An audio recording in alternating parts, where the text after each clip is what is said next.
Hello, Internet, and welcome back to Elegy of Stardust. We are here to play some more Good Society after what feels like an eternity. We're so excited to have you here with us. Lots to get back to here today. We were just talking about it before the stream. After multiple weeks off and a lot of shit changing, new locations for some of us. We are going to be coming in hot today. Just like fair warning here at the top of the stream. And I'm excited to see what we get up to. But first, we're going to talk about what we've got going on the channel. Right now we just have two games, this one and then Mondays for Creator's Edge, which is off. We've also been off for a few weeks. We'll see if we get back to it this Monday, kind of playing things by ear again, life stuff, but we will let you know when we're getting back to it, but hopefully this Monday. We'll see. But yeah, that's really it here.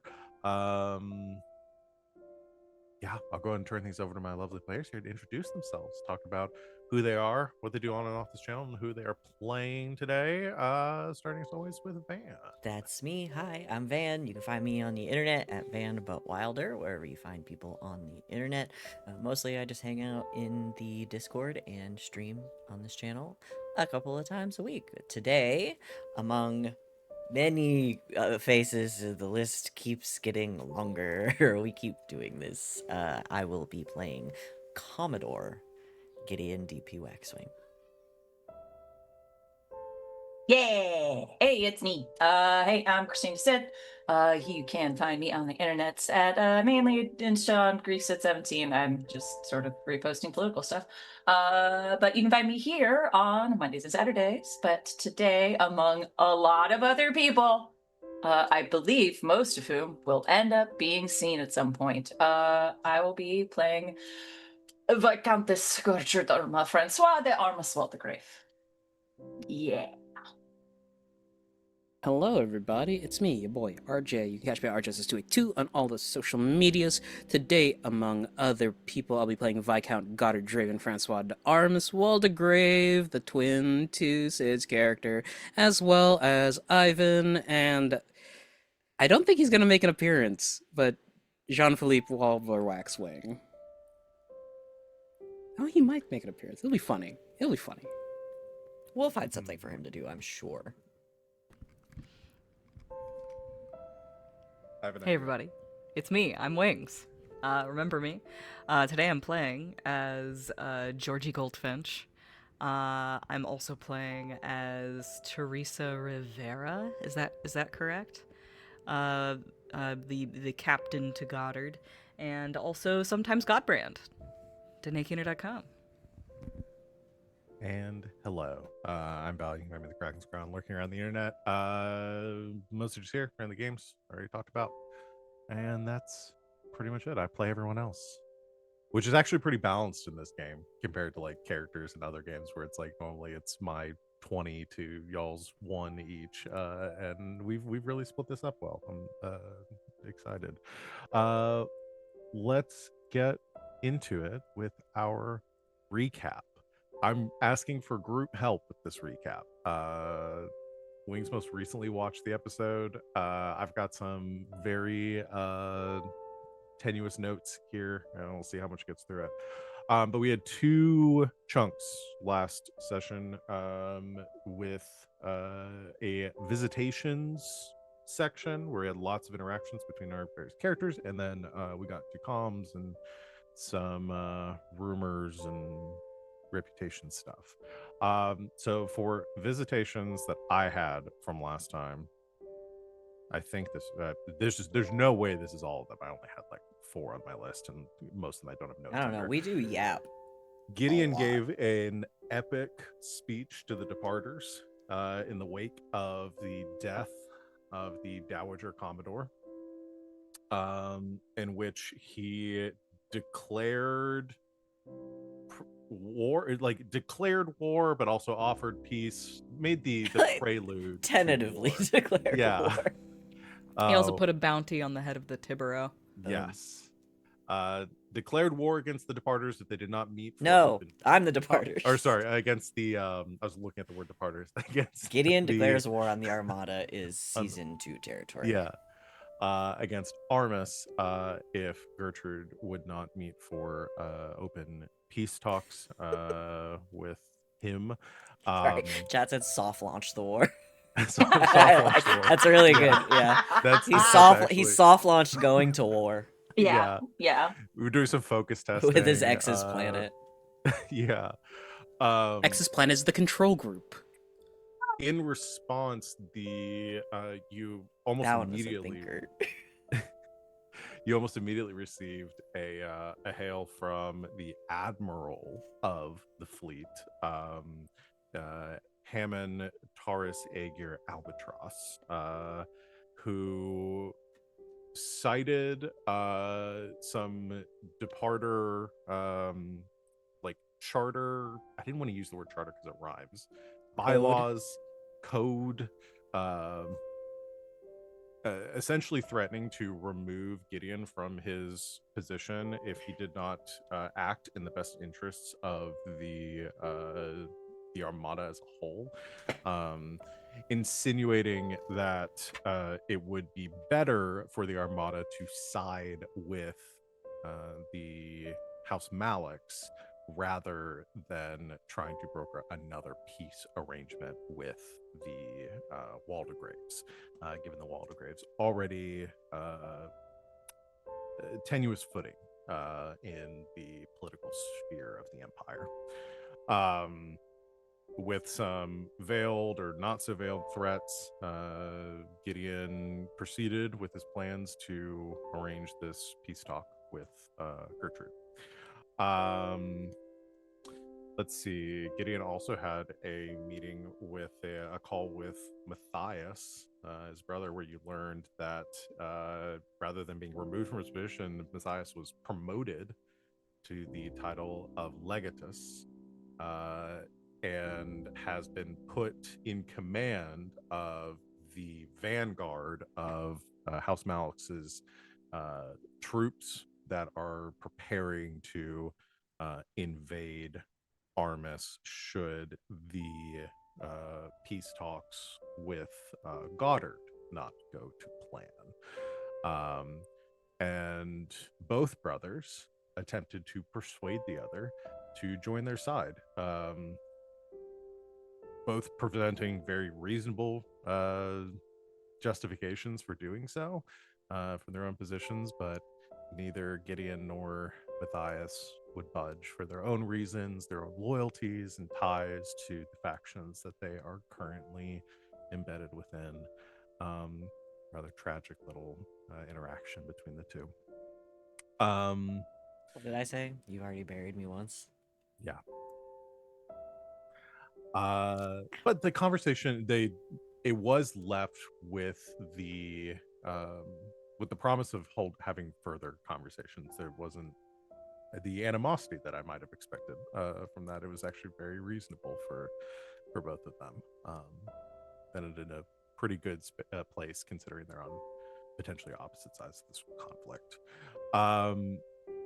What else did we get to last time? I had one. Gertrude met with Brooke.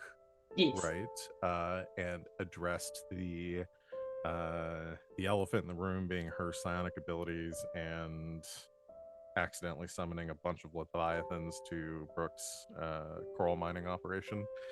Oopsie. Brooke was not, I think, expressed most of his disapproval towards her overt use of the power and lack Yes. of caution. Yes, that was his main thing. He's like, hey, you're gonna do what you're gonna do, but don't be like reckless about it. Yes.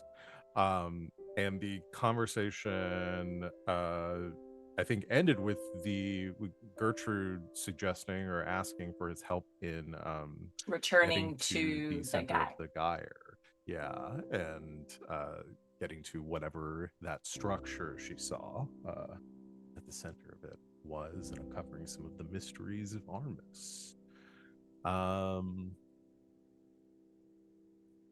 Ivan and the Dowager wasn't necessarily a meeting. Ivan brought her back from the dead at a very Frankenstein manner. Not Frankenstein. This was full on like fucking Nietzsche, like metamorphosis shit. Yeah. She rose from the birthing pools. Yes. Yeah. Out of the chrysalis of her own corpse. Yeah. Jesus Christ. It Baby was like, skin soft. it was like What a Frankenstein fucking meets the weirdo. substance. Is kind of what, yeah. what Yeah. I got from it. I based it off of crustaceans molting. Yeah. Nice. Yeah. I mean, she's vulnerable for the first couple of hours. It's true. Ivan, you her. had your chance. She's soft shell crab. Get her. Get her. But both literally shedding her former self and figuratively shedding her former self, readopting her persona as Georgie Goldfinch, and seeing whatever. The change on the spreadsheet to just Georgie really threw me off. Yeah. So we're going to see kind of what the Dowager's plans are, given the ramifications of her supposed death.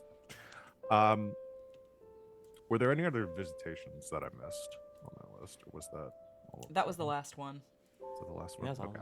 Yeah. We had a big old come to Jesus with all of the people in the Armagian inner circle, but that Yeah. went Oh, about yeah. as what you'd expect. The council. The council. I forgot the archpriest was in there a little bit. They Yeah. discussed all of the goings-ons. Yeah, and he got his dig in on Gertie about how he needed to head it up for, for propriety's sake. Yes, and the the public image, Mm-hmm. a neutral faction. This the religion, official religion. Yeah, of because the Argus, church is historically neutral. In Oh, in absolutely. every universe. Very Historically. neutral, not involved in politics at all. And then I'm trying to just make the uh, archpriest quietly unlikable, You're doing very well. is what I landed it's interesting. on. Like I have not gotten much unlikability for like again the most of Well, that's where the quietly comes in. yeah Yeah. It's not like he's like an awful dude or anything. He just like No. he says things and you're just like, the fuck? yeah. I think it's really talking the about? juxtaposition of how he is with like Goddard, like Tibero Mhm. versus Gertrude. Yeah, the angelfish. But yeah, and then we did our comms. Had let's see, Dowager sent a letter to Starling, referencing the tea being put back in the kettle, I believe, from my notes, and it was signed the Hagfish. Mhm. Let's see, maybe I think the purpose of that kind of insinuating to Starling that she might still be alive. Giving Yeah. Starling some leads to follow up on. Yep. And she also like specifically went about it in such a way that like, you know, the piece of paper was blank after she read it, so it's like no one will believe you. Yeah, just gaslighting her. Yeah. Yeah, a little bit. At least someone else Someone is else's getting turn. gaslit around here. At Well, she's her least cousin, it's so someone else runs in the family. sometimes. Let's see. Oh, Gideon received his first letter from an unsigned Oh my party God. Yes, to I the forgot. Dowager, That's such a good. I forgot. establishing that there was some sort of tradition between Phoenix and, and Shorty to send When letters they- to each other. When they think Yeah, the other every one's time dead. I think that one's dead. Every time we hear the other one's dead, it's all like, all right, you're getting letters. yeah, Time to write a letter. That just it's means like that there's not a logging in. sorry, go ahead. No, go ahead. That there's a universe where Crispin is alive and he's sending anonymous letters to either Starling or Gideon. Yeah. Yep. Yeah. Or Yep. or he's been sending them to Phoenix this whole time. Wow. The implication that Crispin was a part of the whole thing with Phoenix and the Dowager is interesting, honestly. He banged Phoenix. That's how we got Starling. They knew each other in some capacity. Sure. Sure is a Wait. crazy answer to that sentence. Sure. Time out. Hold on. Wait. No, I'm just throwing even more into the fodder now. It's fine. Sid's been theorizing for I've been 3 theorizing. straight weeks. Yes. That would be Gertrude's assumption if she still believes. Exactly. Yeah. So now let's just roll them in. Roll them in. I imagine Gertrude as a Dark Souls boss, and her health bar just reads Gaslit Gertrude. Or Gertrude the Gaslit. Yeah, she's carrying Gertrude the around a Gaslit. like a lantern. Yeah, like a gas lantern.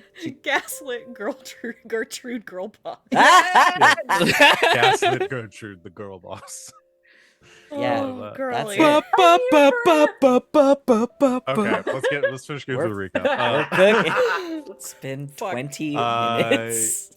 We can do It's this. been we a can do month. this. You know the energy. Gideon Gotta sent a get letter to the silks out. Matthias, leaving everything to the twins in event of his death. Yeah. Oh, yeah. Um, Tragic. Yeah. Goddard started a letter that will be sent to Gertrude in the event of his death. Yes. Yeah. The Shadow Captain sent a letter to Phoenix, telling her that she was out of line. Report back to her position for disciplinary action. Yes. And Mockingbird arranged a meeting with Tibero. And I think that's it. I had Phoenix writing a letter to Dead Dowager twice. Hey, listen, man, I can't make this one. I'm gonna be busy. No, we already talked about that. They can't do that because they both have Yeah. shit to do Meetings, that yeah. day. Other shit I'm to do. excited for this episode. There was also some really good rumors too, but we have those written down, so peruse them at your. Yep. at Yeah. your- Yeah. Let's go. My whole body's vibrating. Let's freaking All right. go. I had a Red Yeah. Bull at noon. Woo!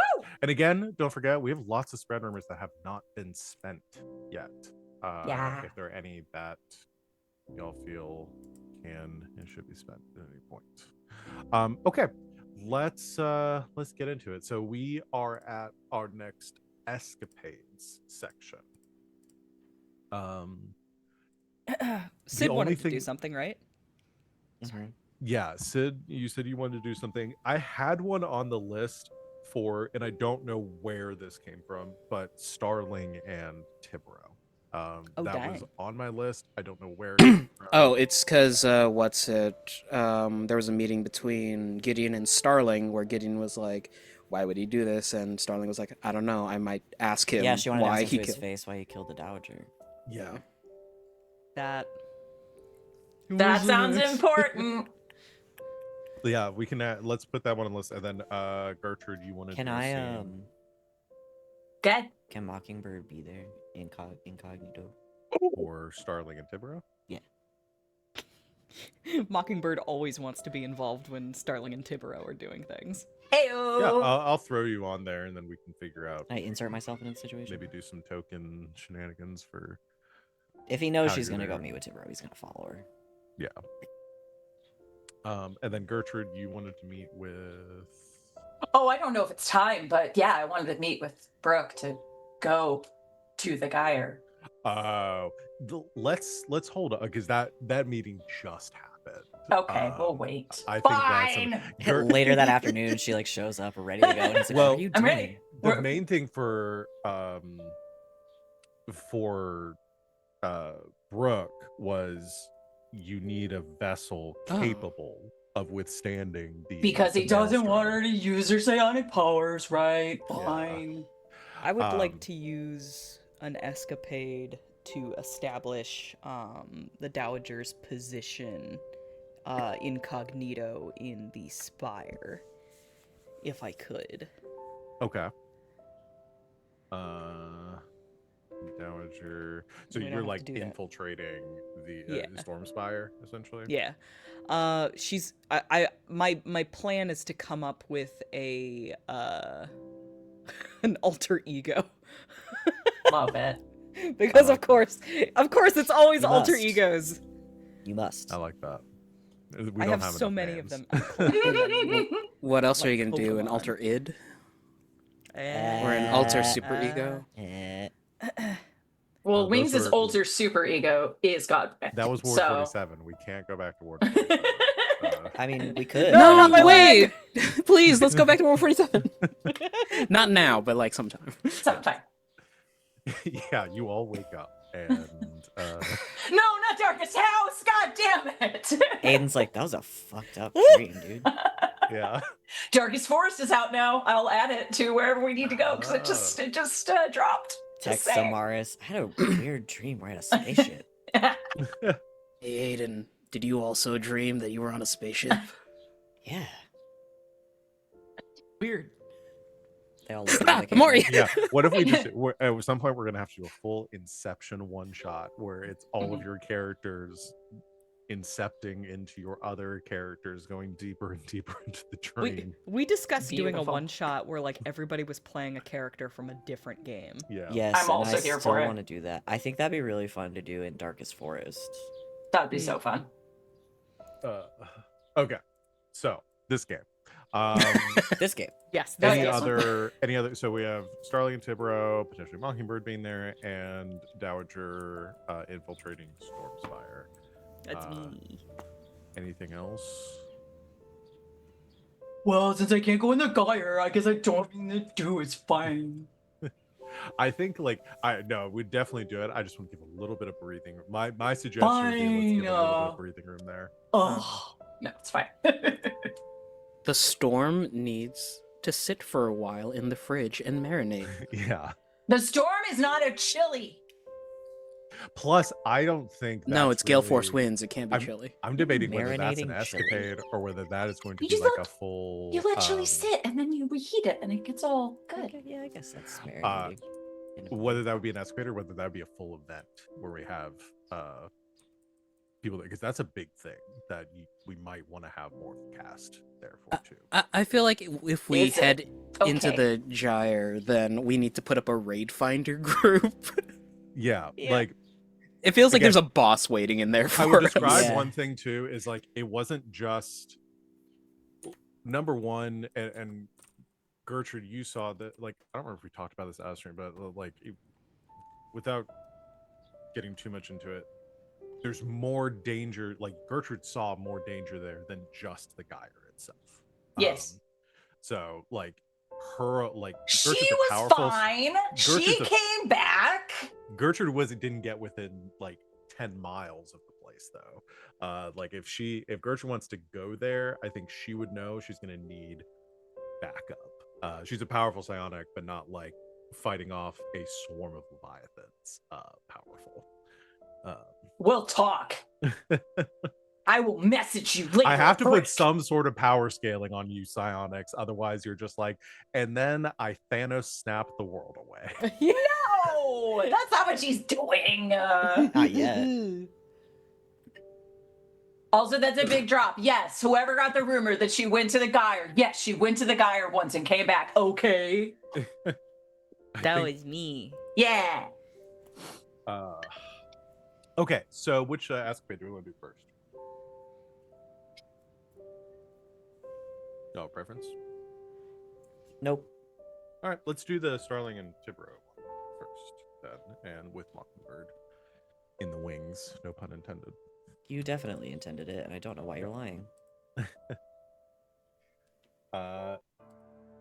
So, RJ, where do you think, and how do you think this meeting is happening? think- Like, is this something where she tracks you down, where you arrange a time and a place to meet? I think Starling heads to the warehouse outside of Stormspire, where they had been meeting up for like their training sessions and stuff, where the Tibro's ship was docked and finds it completely emptied out. Yeah. But then there is a like quiet thump as Goddard drops down from the ceiling, having gotten a ping alert that someone has breached the premises. I love it. I don't think I'm debating like she's probably not in the Remora costume. Mm-hmm. And I had deactivated the tracker on that. yeah. So yeah, I think she's just hood, disguised in a more civilian way. As she's standing in this empty room, you drop down behind her. She turns around on you, like reaching for her weapon at her side. Sees that's you, relaxes.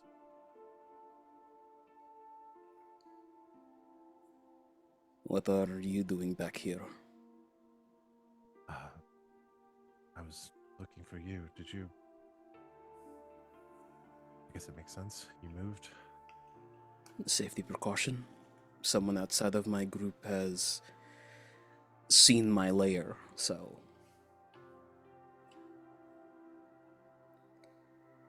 I really wasn't sure if you'd even still be on Armus. I can't very much leave my home now, can I?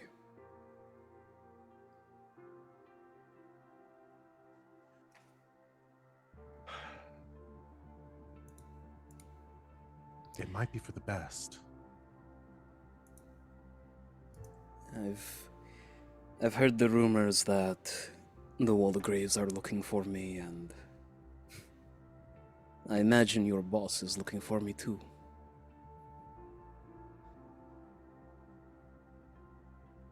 A lot more than that. You know that there's a bounty on your head, right? It has come across my desk, yes.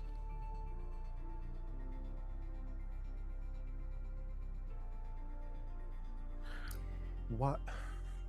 I'm just gonna ask you, why? Why did you kill her? It wasn't my intent to kill her.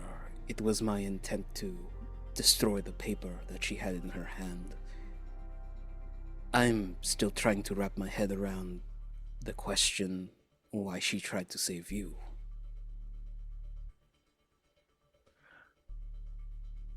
Trust me, I wish I knew the answer to that.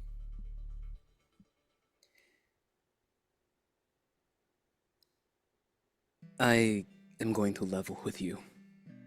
Like I said, I did not intend to kill the Dowager.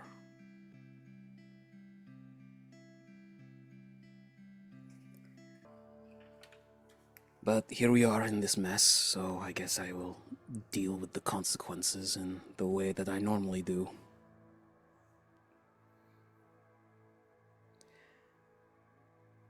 What are you going to do now?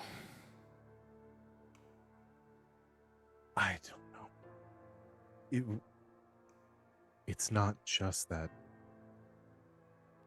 her dying, everything's changed. You're telling me? I don't think she even realized how much she was keeping all of this together. Or maybe she did. I don't know.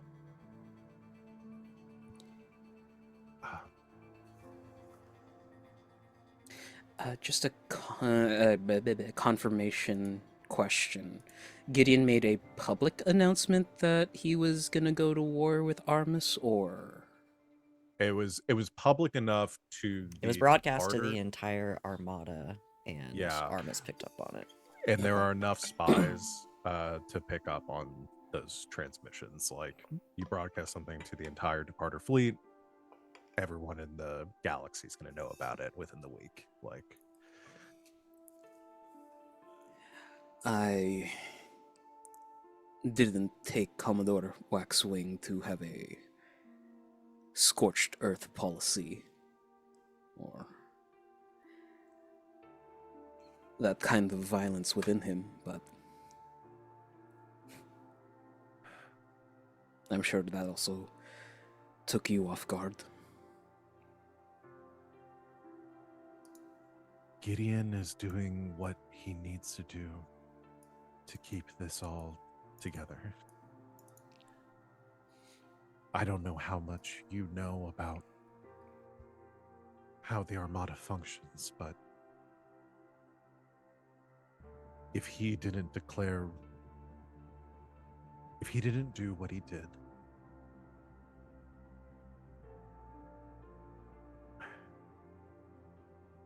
things would be much worse for Armus right now. What do you mean?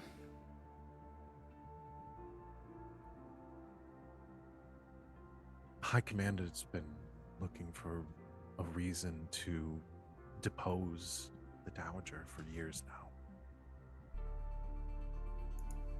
Once she died, if anyone but Gideon had stepped in to fill her position, the admirals would have regained their hold on our war fleets, and they're already trying to broker an alliance with the Malaxians.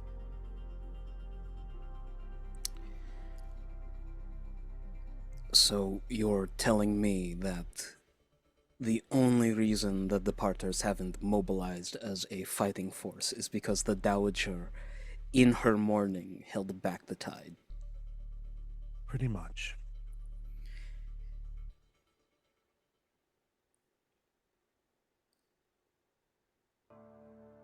We should look into democracy at some point. What's that? It's a little bit late in a lesson in governance, but I'll tell you about it later. That is a actual grunt of frustration from the Tibero. What's that is crazy. Everything's been a monarchy. What's also crazy is the Viscount saying that. Yeah, I was gonna say, don't throw stones, Goddard. Maybe that might be the way. Give the power back to the people. Yeah.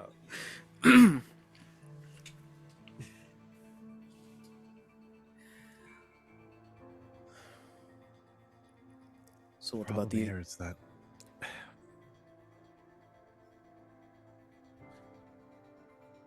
I believe you that you didn't kill her on purpose.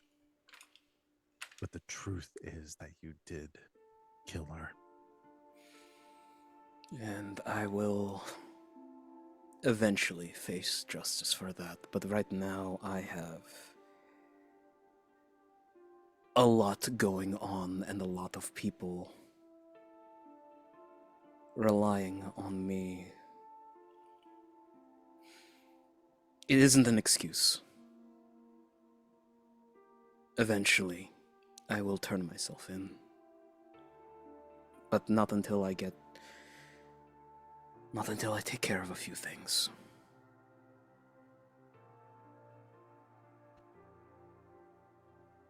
Well, I don't know how much time you have. Maybe about a week, 2. We'll see.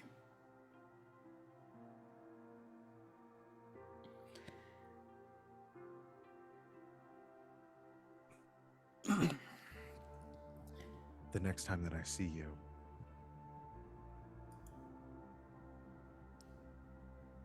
I don't know if we'll be able to talk like this. So,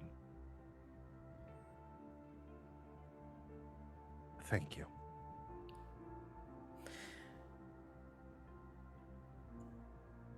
Now, don't go thanking me just yet.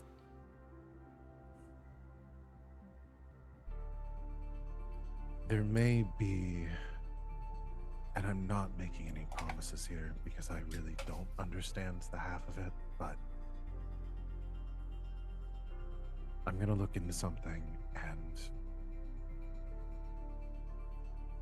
there may be another way out of this that doesn't end with your execution.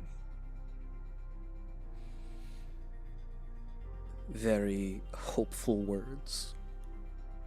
Like I said, it is a very slim possibility. So, if you Starling, decide to... what do you have planned? I really shouldn't say more about it. No, I think you really should.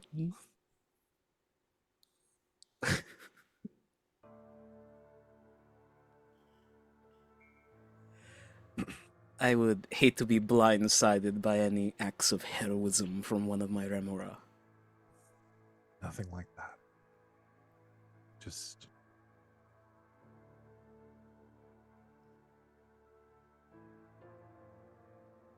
Just a letter I received. From who? That's what I need to find out.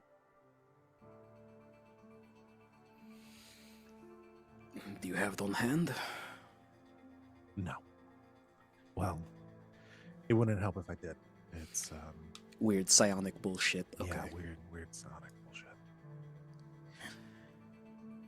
Man, it's really sucks like accidentally killed our major psionic contact.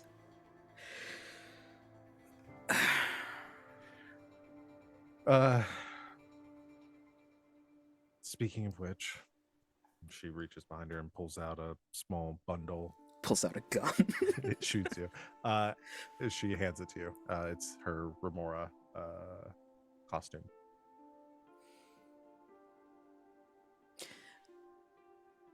It might be better for you to keep it. I don't think so. If I get found with this, there's going to be a lot more questions that I really don't want to have to answer. Why would anyone find you with this? He'll tap a button and it like shrinks down into the size of a ring. You could have told me it did that before. Were you? I was just keeping it in a bag. Oh my god. You didn't. You don't explain anything. You. Wait, that means you've been putting it on like a commoner this entire time? Yes. Because I am. Well, no, but he'll hand the ring over to her. Keep it. It has protective qualities to it. Fine. If you catch yourself in a situation where your cabin suddenly depressurizes or out in the vacuum of space, it'll keep you alive for a while. I would like to spend one of Goddard's negative reputation tax on him. Oh boy. I don't know if I want to do foolhardy or capricious, but that comment of you've been putting it on like a commoner, I think is a really good indication for Starling, Yeah. perhaps, of his true identity. Get Yes. his Yeah. ass. Get him. Get his bougie ass. Yeah. Kill him. I like that. Are you amenable, Goddard? Yeah. Fuck me up, fam. You know, despite how I am, I do drop hints about who Goddard is. Absolutely. And I just pick that shit up and I'm throwing it right back at you, my friend. Please do. This is what they call an assist. Yes. Out of you? Which one are we doing? Capricious? I think foolhardy. Foolhardy seems appropriate. Oh no, no one's hunting me anymore. Oh no. Okay. Again, that's not immediate like, oh my god, this is Goddard, but like, Yeah, I oh, is he a member of the royal I definitely family think- somehow? Like, Yeah, I definitely Yeah, think yeah, it's yeah. something that she's logging when just debating whether He she wants seems to push be it anymore. implying that he is not. not a commoner. Yeah. I do. I fucked it. Yeah, I was just going through my head and be like, what other clues has she had to who he might be? Well, she Well, knows he's she connected knows to that- Armis. She knows that he's connected to Crispin. Well, she knows that he's connected to Goddard because Goddard's the one that arranged for them to meet. Introduced them, yes. Has she ever seen them in the same room? Well, Goddard have She a has a- secret brother? Starling hasn't hung out enough with triplet? either. Yeah. Oh no, you've caught me. I'm the youngest Waldegrave. Oh no, she's gonna think it's Chili! No! Don't throw Gilly under the bus. There's absolutely no way she thinks that this, Well- 6 foot tall grown man. Hey. A 14-year-old. Whoa. It's two 14-year-olds. Power Rangers Turbo, which was the third season of Power Rangers, here he where the goes. Blue Ranger Justin was Up. 13 years old, but when he morphed, went up to like 5'9". Yeah, there's like a I'm gonna have to Justice explain League to you how the character. Power Rangers were actually Shazam. produced. That might explain a few things for you. Uh, I know how the Power Rangers was I produced. think- I know. Yes, they produce asexually. yeah. Yes. They come I from Zordon, actually. Life Or no, the finds a Morphin way. Grid. They are hatched. I think the way out of that I an egg. will infer this for on Starling's part, she takes the ring, and she says,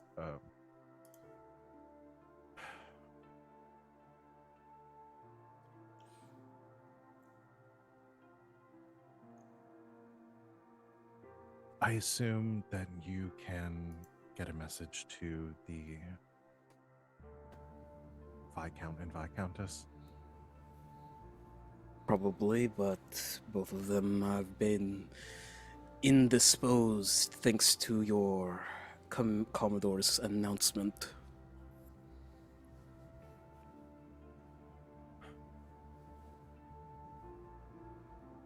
Right. Well, when you do speak to the Viscount next,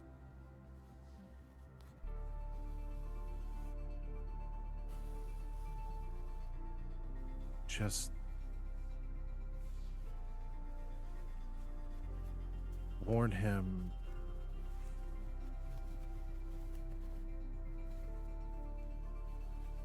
there may be other people involved, and listen, I'm just gonna be front with you. My mother might be involved with this, What? maybe with the House Malix. He should probably know about that.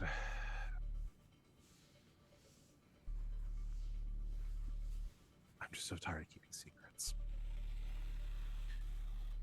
You are preaching to the choir. I don't know what she's planning.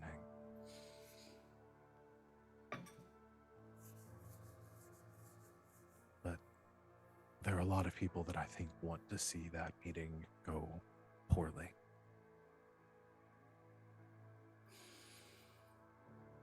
I'll see what I can do about getting a message to our dear twin Viscount and Viscountess.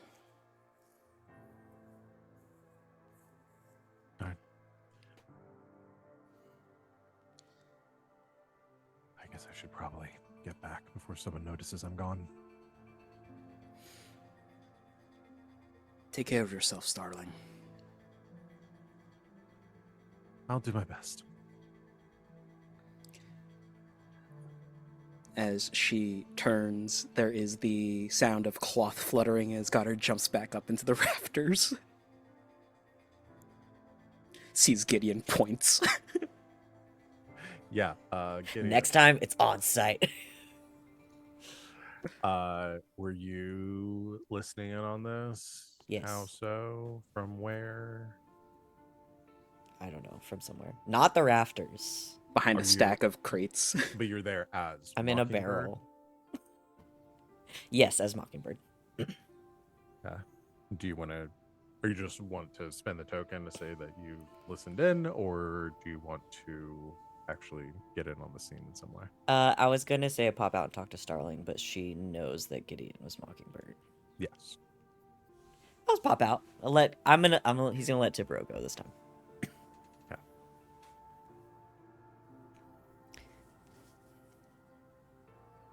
Well, that went well. She turns around going for her gun again and sees you. God,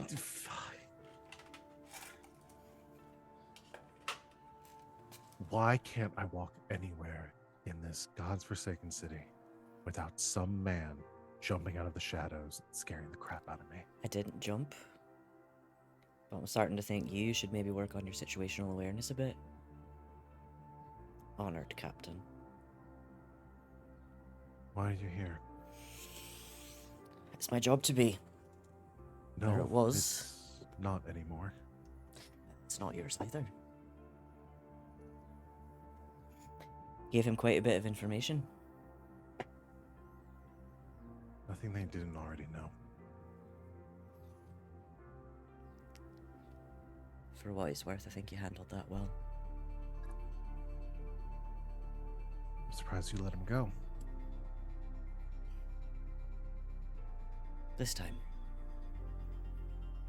Do you really believe you didn't mean to kill her? Yeah. Yeah,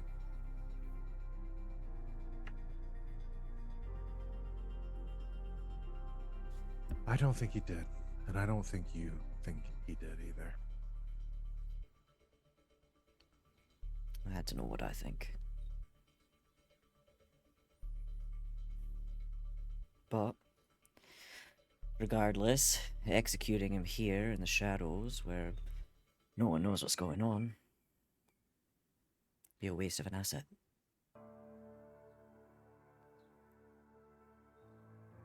The Armada's gonna want blood.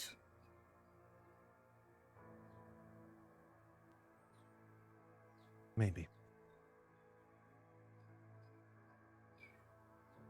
Why are you so quick to defend him?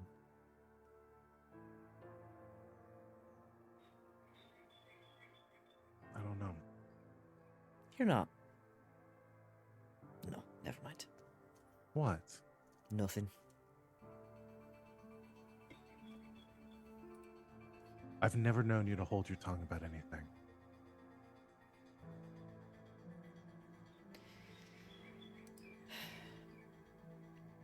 I just think you see something in him.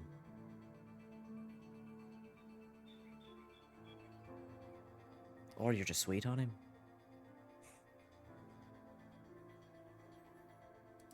I think he's a good man trying to protect a place that he cares about.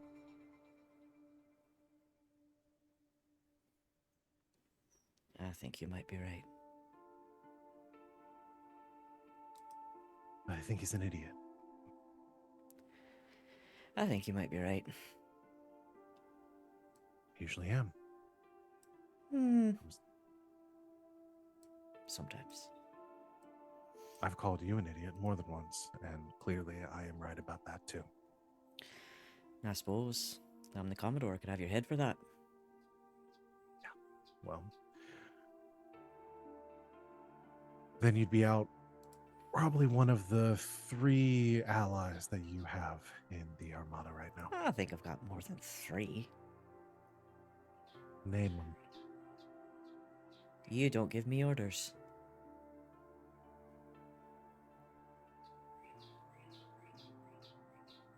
Well, when you're walking around dressed like that, you're not in charge of me.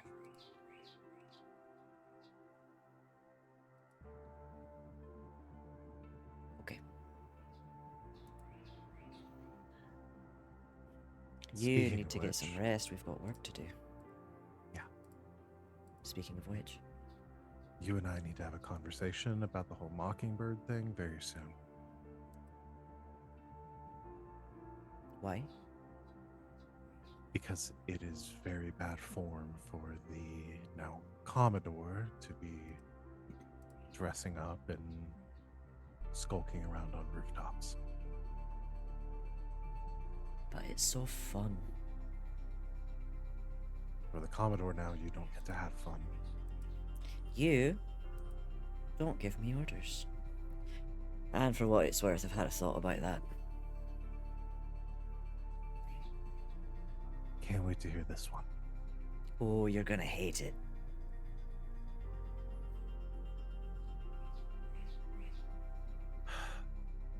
I probably will. Let's go home. Got a meeting tomorrow. Yeah. Can't wait to see how that goes. Don't worry. Got a plan. I hate your plans. Well, this one, I'm gonna need your help with, because there's gonna be paperwork involved. Just rolls her eyes. No, your handwriting's better than mine. No, you're just lazy. Did you just call the Commodore of the Armada lazy? No, I Starling. called the Mockingbird lazy.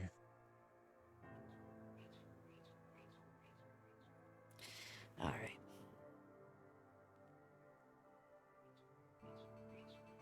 All right, the 2 of you leave.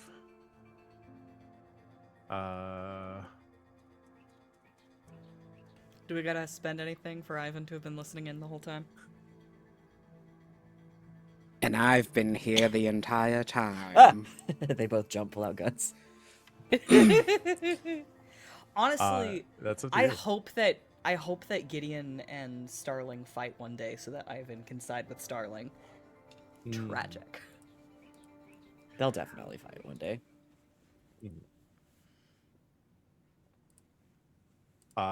Okay.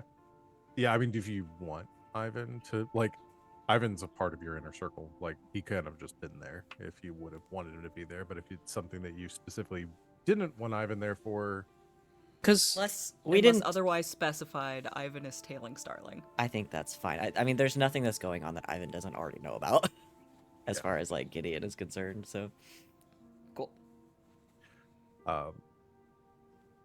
actually, that might be another. I don't want to do another Starling scene right back to back, but she might. Let's wanna save it talk for with later. Ivan. Yeah. Pocket. then that'd be you and me again for another scene. Yeah, I don't want to do that again. I'm adding that to later scenes. let's get this shit So- going.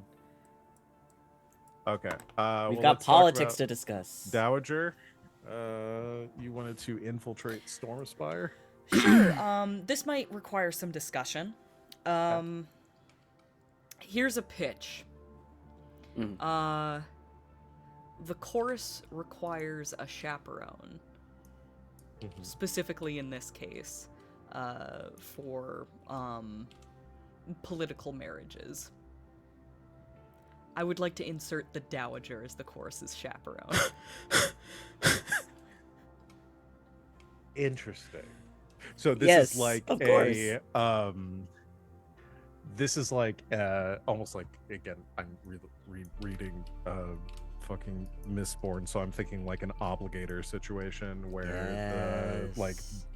as the sort of quasi-religious organization for the Empire, the chorus has like a conductor and several choir members who are there to sort of officiate these meetings or these contracts and arrangements. So are you, my question is this identity like a pre-established one? Like, are you replacing somebody else who was supposed to be there, or are you there as yourself in an alternate, like in a pre-established cover? I'll open this to the jury. What do you guys think is more interesting? I mean, so I think if it's I'm- far more interesting that you fucking off whoever it's supposed to be, Like, replace disappear somebody? them and replace them. I think that's awesome as shit. Because then that Okay. gets chorus shenanigans up and ready for later too. And it also makes it also establishes Georgie as a legitimate threat, because like we've talked about her killing people before. She's never actually done it on Right. screen. I had the idea that like Georgie hits up Feeney and like, hey, you know it'd be really funny. I don't know if I follow. Because like- isn't Phoenix involved with a whole lot of politicking in the shadows? So like use whatever contact she has to off whatever. Like help me out here, and I'll. By the way, I'm not dead. I'm doing something By the funny. way, I'm not. I don't know if I want her to know that I'm not dead. Yeah. Okay. That's yeah. fair. That's Well, fair. plus there are potential reasons to think she's involved in this somehow, but which side, like whose side she's on and to what ends. We don't know. So you might not want Yeah. to tip your hand there. Yeah. I think it in this here escapade episode, Georgie takes out a what was the word you used for the chorus member here? So she'd be like An obligator. well, no, so that was like the Mistborn thing. Yeah, but similar to that. So the conductor, it would be a conductor and then several like choir members that Yeah. were that would be with them. The same thing that happened to the same kind of grouping that came during the audit. Mhm. So be a few sisters, and then a conductor. Adjudicators. So yeah, An you could adjudicator. you could kill one of the killing a conductor and taking their place would be very difficult. Would be wild. Okay. No, I think it's somebody who's like, you know, one step below. Yeah. Because I don't think a conductor is going to be like, you know, hanging out with these kids like day to day.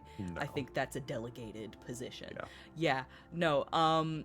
And also we've discussed before, like representatives from various factions being offered up to the chorus. I specifically want this to be like an Armasian representative. So it's a situation where they show up and their You're person is hitmanning supposed this to already person. be there. Yeah. Like they're meeting up. So there is a choir member who is on or near Armis, maybe already established on Armis. Yes. Love that. Okay, you kill them, take their place. Conductor Yes. arrives, and you kind of bring them up to speed on what's going on. Yes. Because I think we decided that this meeting is probably going to happen at like one of the stations, like near Armis. Yes. Like not Mhm. around the planet, maybe like some other maybe planet. The closest thing or- we can get to neutral territory when we're like wanted across the Yeah, galaxy. there are- And there are plenty of, and we haven't really described, or we don't really need to in this case, but my envisioning of it is like there are lots of stations that are like more corporate stations that operate within the legal framework of the empire, but are not politically motivated, and are Mhm. more like, you know, financially, you know, mining stations, you know, maybe even some like recreational stations that for affluent individuals within the empire. So there could be a station in a you know, either on another planet or on a moon or an asteroid, like near the edges of the system. that's kind of fun. That could be that very fun. is owned, you know, specifically owned by a corporation that doesn't have like strong political Space power. Atlantic City. What's Rec 97. this is gonna feel like a pivot. What's the name of the Armasian church? The Abyssal Compact. Abyssal Compact. So I'm thinking this position is specifically a chorus member positioned in the Abyssal Compact, so Okay. that we can also bring in the Archpriest to have scenes with occasionally. Interesting. I'm good with 'Cause that. she would- Yeah. Because this position would technically answer to both. Okay. Like, So it's she's working in the Abyssal Compact. We're talking like a as true representative of the admin here. chorus. It's just like someone that works for the Empire through the court. Are they Yes. a psionic? All yeah, members of they the would. chorus are. Yeah, Okay. they would be. Okay. So they are Yep, yep, yep. psionic, but Mhm. they're a true administrator. Like they're basically a liaison between Yes. the Armesian Church and the chorus. And you may be thinking to yourself, if she's going to position herself as a chorus member, she would require a chorus psionic focus, correct? Yes, Well, absolutely. You she would just ask so that. happens to have one of those, doesn't Uh-huh. she? Yes, Yeah. she does. Yes, So she y'all does. mentioned me about before. Got it. Okay. Yep. I Yep. understand. Yep. I smell what the Rock is cooking. Okay. Yeah, Okay. Ah. So the you are cooking today, I'm- Wings. So- I am ready. yeah, so I It's like this. So pozole. just kind of summarizing. So there would be several members of the court, because yeah, we haven't really established this, but there would have to be somebody on Armis, representatives that essentially function, like you said, as almost like an administrative liaison. In practicality, is probably more like a spy. Yeah. Yeah. Oh yeah. Like they specifically make sure that what is happening within this, like, because the Abyssal Compact is not part of the official religion of the empire. No. Right.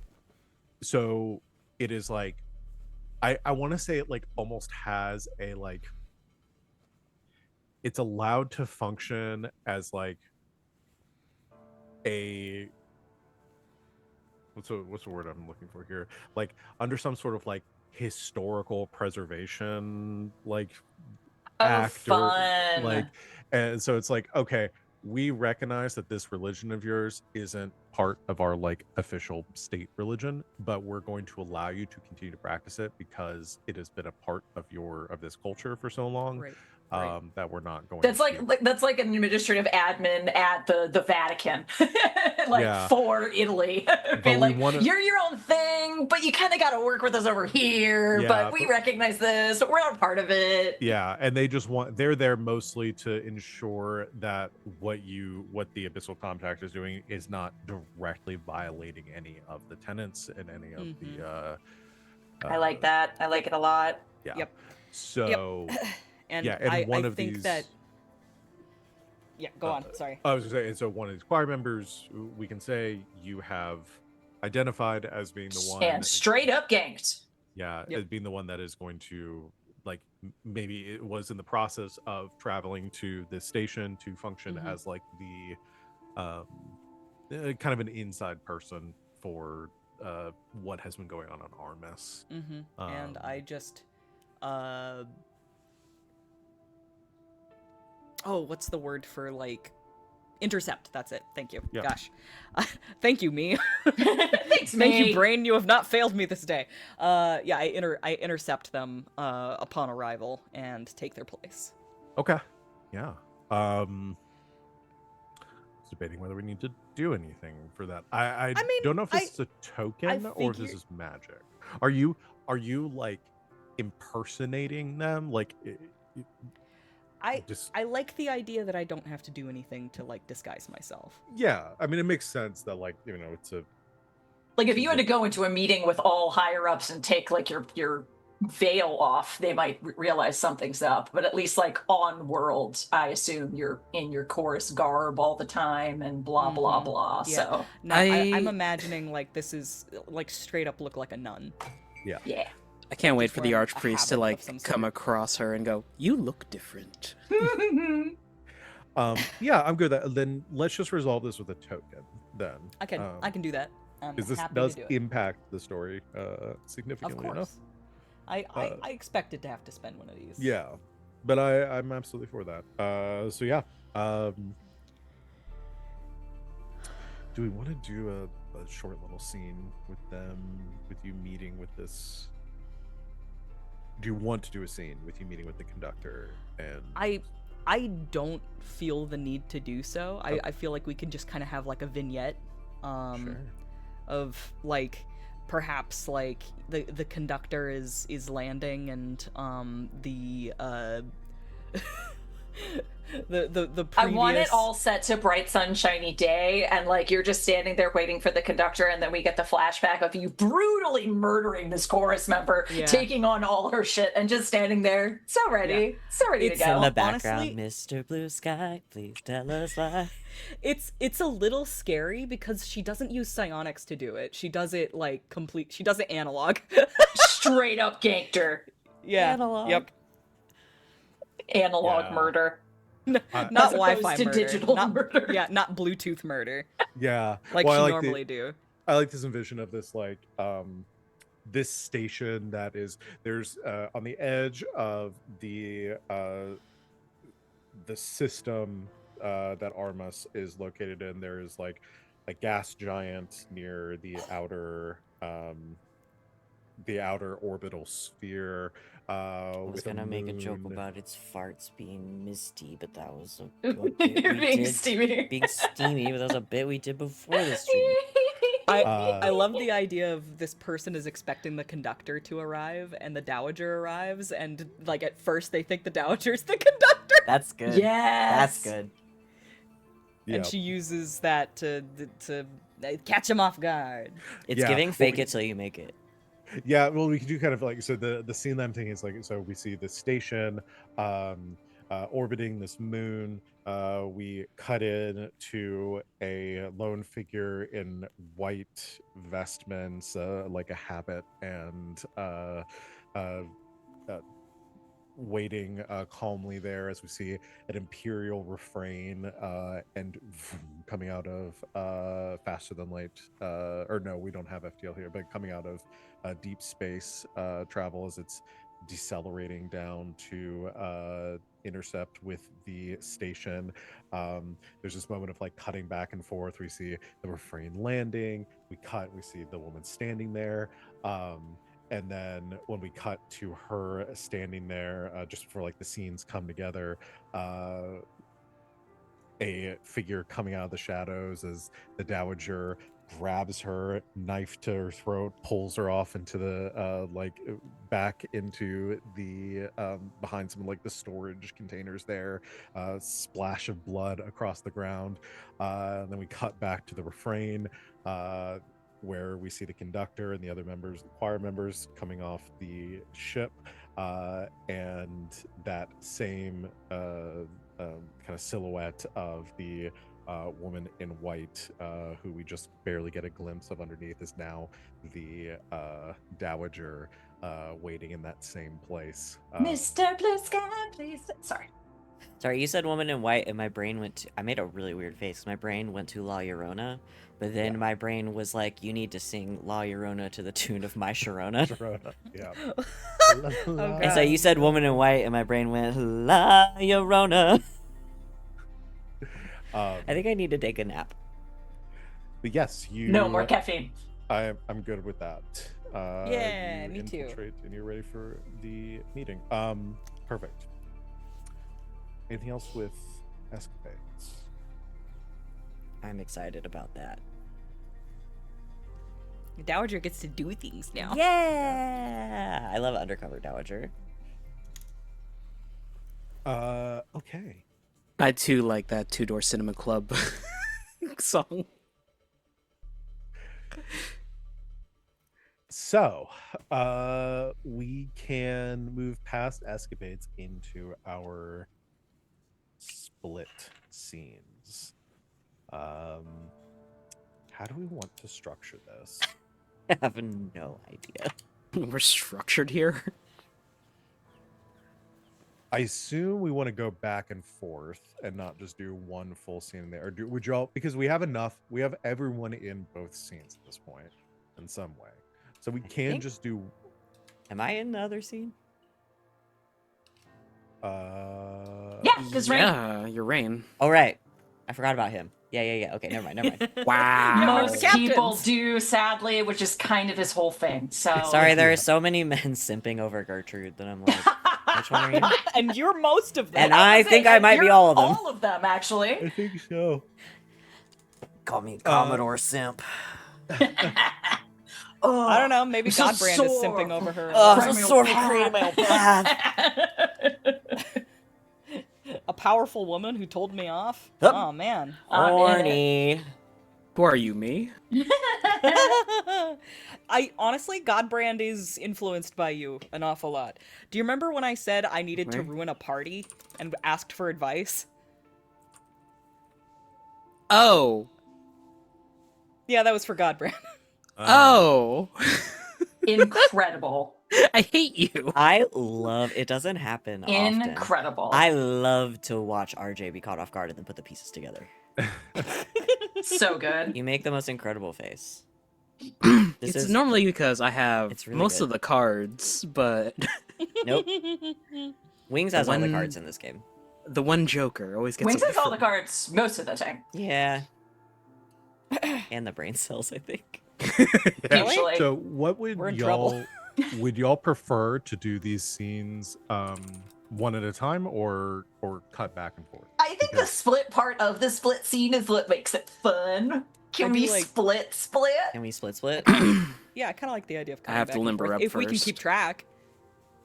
Yeah, I mean It's a lot that's of it's characters mostly to up to juggle. y'all, is like whether it's Well, if it Gonna- starts going wrong, Then we we can should just we can finish out a scene and then we can Yeah. go back to the other Yeah. one.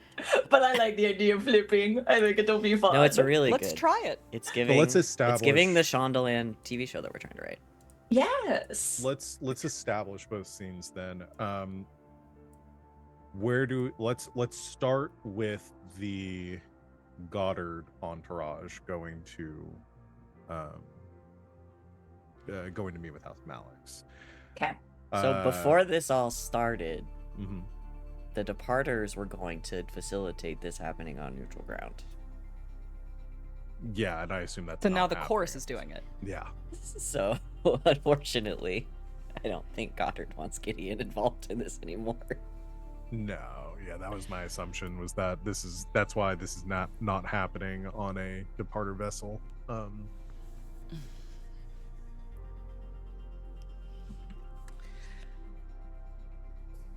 So basically the question I'm asking is like, is there anything y'all want to establish before, like either on transit or before you actually meet with Alex? It could be when you were up at the station, or do we want to cut straight to the? You said when you meet with Alex, I was like, who the fuck is Alex? Alex. Can they meet with the chorus representative first? Yeah. That'd be fun. Yeah. Yeah. That would make sense. So list here. Who all here? So Goddard and Rain. It's the two of you. I gotta find his voice again. Initially. Vaguely English. They're like on a shuttle. Yeah, like arriving and again, it's not just the two of you. You have some guards and stuff there as well, and some other attendees. Did we want to say that the Archpriest was there too? Well, then Van will be playing two characters. That's me and me. Yeah, it's up to, there was mention of the Archpriest, but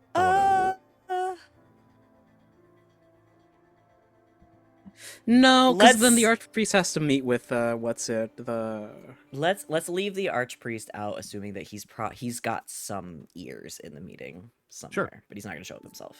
yeah. this is a not Archpriest event material. Yeah. Okay, so it's Goddard and Rain, as well as your personal guard, Rain. arriving on this. We'll say it's like a recreational station. That this is meant for, like, it's high functioning members of society, nobility. Oh, I shouldn't be here then. Thinking like big glass domes in this pristine like marble station where you can see the like aquamarine coloring of the gas giant below as the sunlight is reflecting off of it and its current Gorgeous. orbital path. There are like simulated like natural like there's plants and trees and birds and like flying through the There's a simulated solar cycle. yeah. I mean, you are a high like functioning member. Like, it's like a lot of the people here would be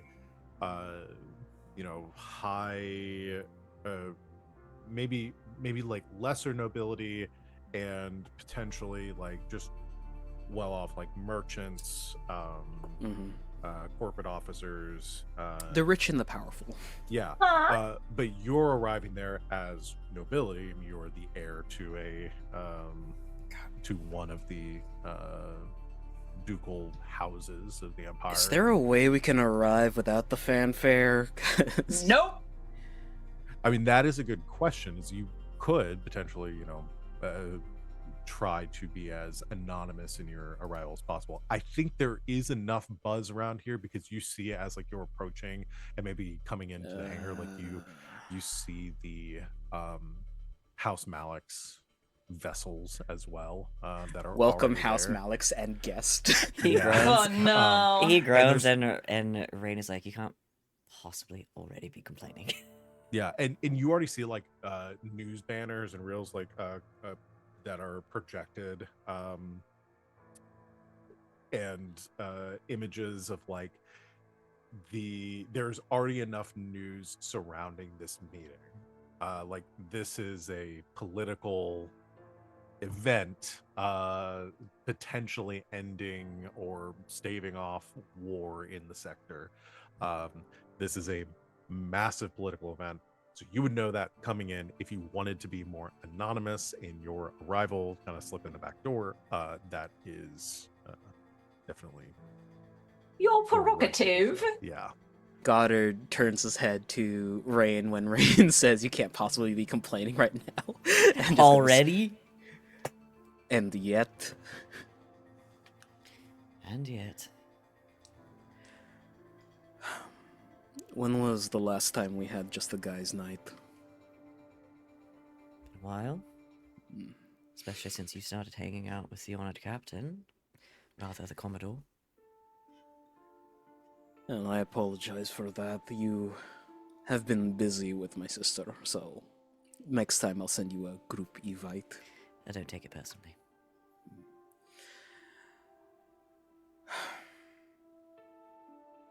I appreciate you for coming with me. Of course. It's also my job. But of course.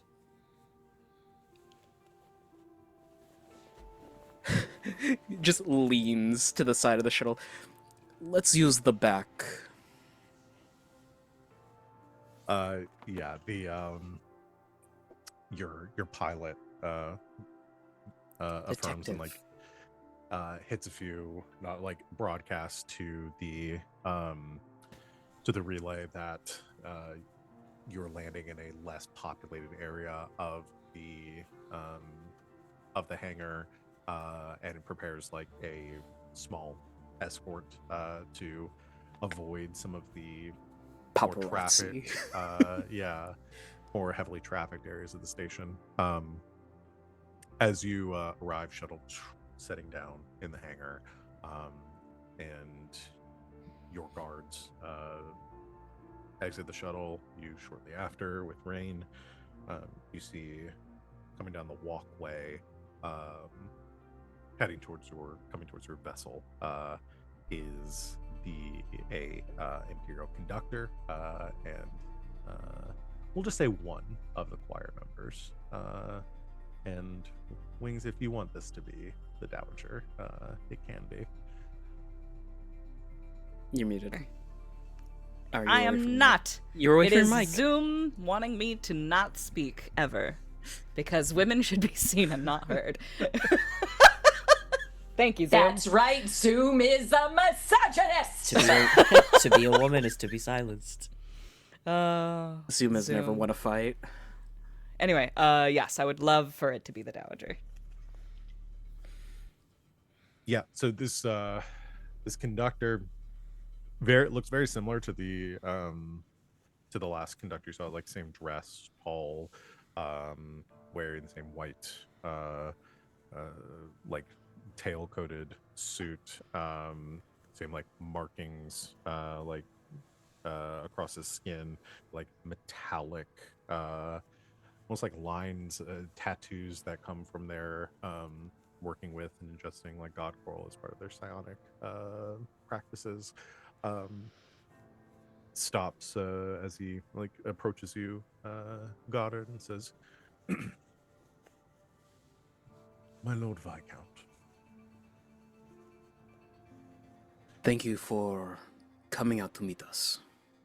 of course, it is my duty here as representative of His Holiness and the Empire to ensure that these matters are conducted fairly and arbitrated. If there's anything you need from me during the negotiations or proceedings, merely ask. I've already met with Duke Malix and prepared him for the events as well." What kind of mood is the Duke in? He is somber and focused on the matters of these negotiations. But I feel that he is optimistic that an accord can be reached. He is, and I have assured him that you are here in good faith to attempt to avoid any conflict that would be to the detriment of the Empire, and he feels the same.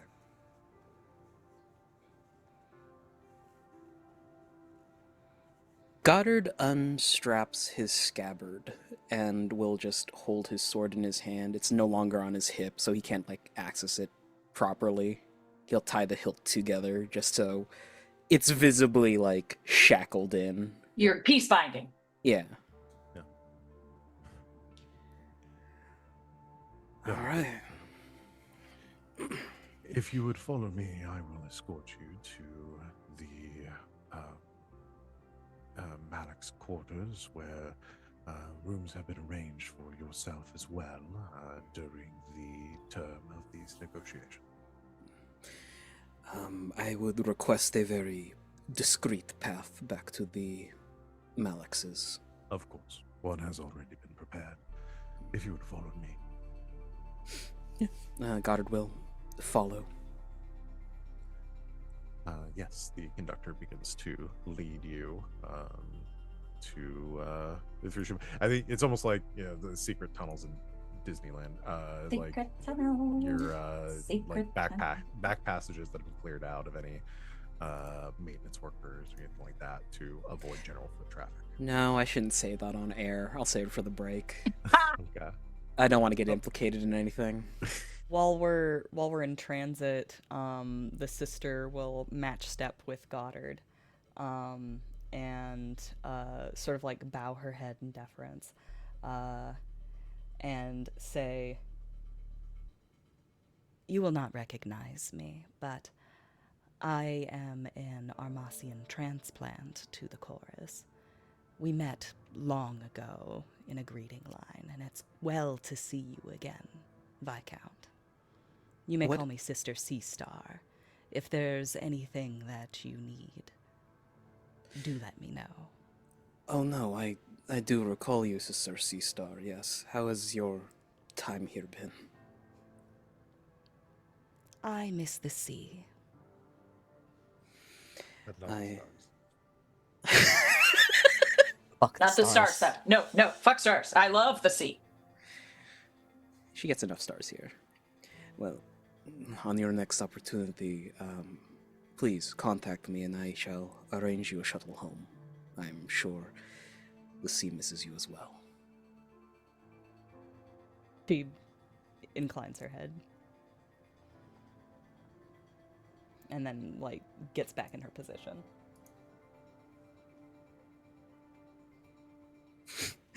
No, I gotta save this resolve token. You don't spend that. You can spend your ultimate. You're not going to need. He's any only for got it. one.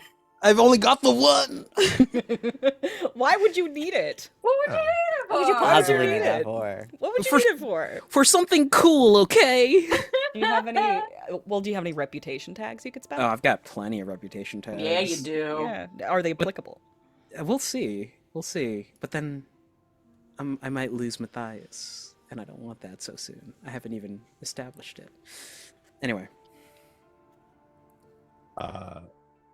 Okay. You follow the conductor walking alongside Sister Seastar as you come out of these back passages to a plaza near the center of the station. Is here there's a like this tower that runs like straight through like top to bottom of the entire station. There's like this veranda you can see straight down through the probably like 100 levels,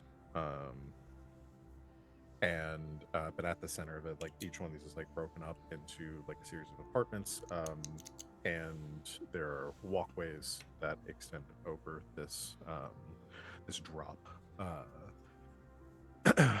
The doors swing open as you are proceeded through by the conductor. I'm imagining this place like what's like a panopticon sort of situation where there's like a centralized structure for viewing and then everything else is built around it. Yeah. So this like middle viewing structure is like the like top tier apartment because you have like full visual of the entire station as well as these windowed like portcullises, the gaps that you can see out to the planet below. My name And is Viscount Goddard Draven Francois de Armas Waldegrave, and this is my favorite shop on the Citadel. uh there are a few people like kind of milling around like the outside, like not part of House Malik's. Before you cross this walkway, that kind of like look over. Some attention has been drawn, but there are guards that are posted there to like kind of keep the general masses at bay as you are proceeding in. Very limited contact with the populace. Doors open in front of you, and you see several like attendees, guards for House Malik's already positioned there.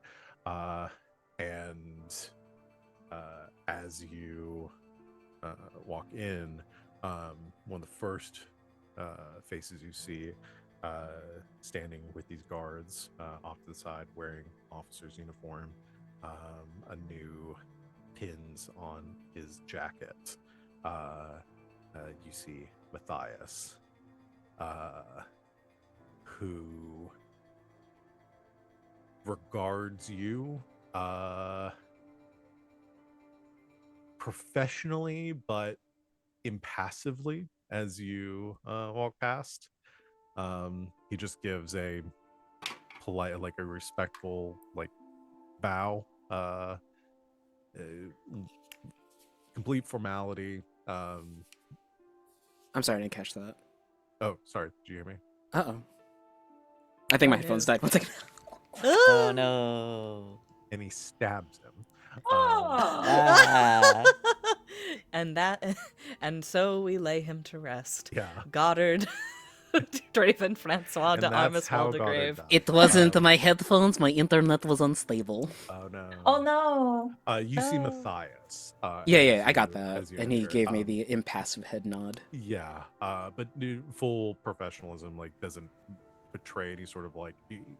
I think have a hard time reading anything past that, as he is simply there with the retainer or the retinue of guards as you enter.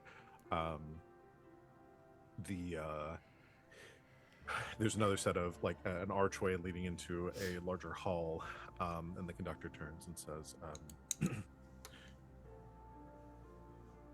as part of these negotiations, I have implored, and Duke Malix has agreed to limiting personnel inside. You may bring your attendant, kind of gestures for his reign, but all armed personnel should remain here in the waiting chambers so that the neutral grounds may be offered. Goddard raises a hand and dismisses his guards. I imagine that Duke Malix has also asked that we go in unarmed.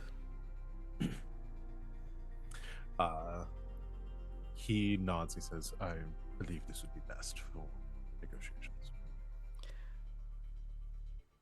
No, that's a dick move. He'll offer his sword to anyone who will take it from him. Sister Sea Star does.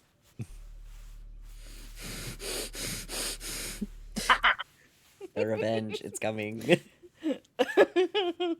And then it explodes. I'm trying to decide if Rain is the kind of guy that has one favorite weapon, or if he's the kind of guy that, when asked to is disarm, he- he Oh, has he like empties out 17 14. like Yeah. pockets full of guns and shit. He's the dude from Sinbad, the animated movie, where he's just tossing down knives and crossbows and shit during the entire party scene. Yeah, the whole time. I love that. That's a good bit. I love it. All right, we're leaving. Ah, come on! Yeah, it's like a gun, like another gun. A belt of Some knives. knives, like a belt, like a bandolier. Like takes off his boots and shakes them out. Unbuckles his actual belt, pulls a dagger from it. Puts You were the belt back stepping on. on all those knives, bro. How? I didn't say there were knives in the boots. I just said he emptied them out. We might need to get you a change of footwear. Don't tell me Rain isn't the type of dude to not have a bladed boot or two. Oh, Well, for yeah, sure. but he doesn't tell them that. He also puts the belt back on. He's doing the New Vegas thing where you sneak an incognito weapon in. Yeah, the belt is definitely a garrote. I mean, any belt's a garage if you try hard If you enough. try hard enough. True. You turn over your plethora of weapons, Rain, and Just looks at Goddard and shrugs. Yeah, Goddard hands his sword over. He doesn't need his sword to hurt people. and yeah, the conductor nods and escorts you into the room. Large chamber with a circular table at the center. The room extends like about 20 yards out from either any edge of the table, though, to viewing windows where you can see out into the station. The windows are dimmed, though, as you can tell, like they're to prevent any viewing, one-way viewing from inside to out. There are a few other members, like Sisters of the Chorus, that are positioned in here as well, but mostly the chamber is empty, save for on the far side, the like 3 representatives from House Malix. They appear to be like stewards, other attendees to the Duke. The Duke himself, though, is not sitting at the table, instead standing back to you as you enter, as he is looking out the window. Tall man with a kind of a soldier's build, white hair that is like cropped and like crew cut. My vision is like Stephen Lang, with like the pure white hair, white goatee. Whoever needs a minute to Google Stephen Lang, no, I'm Oh no, I know exactly what that movie No, looks I got like. you. I got you. I got you. Cool. Standing Where did you pull Stephen Lang from? You don't even know actors.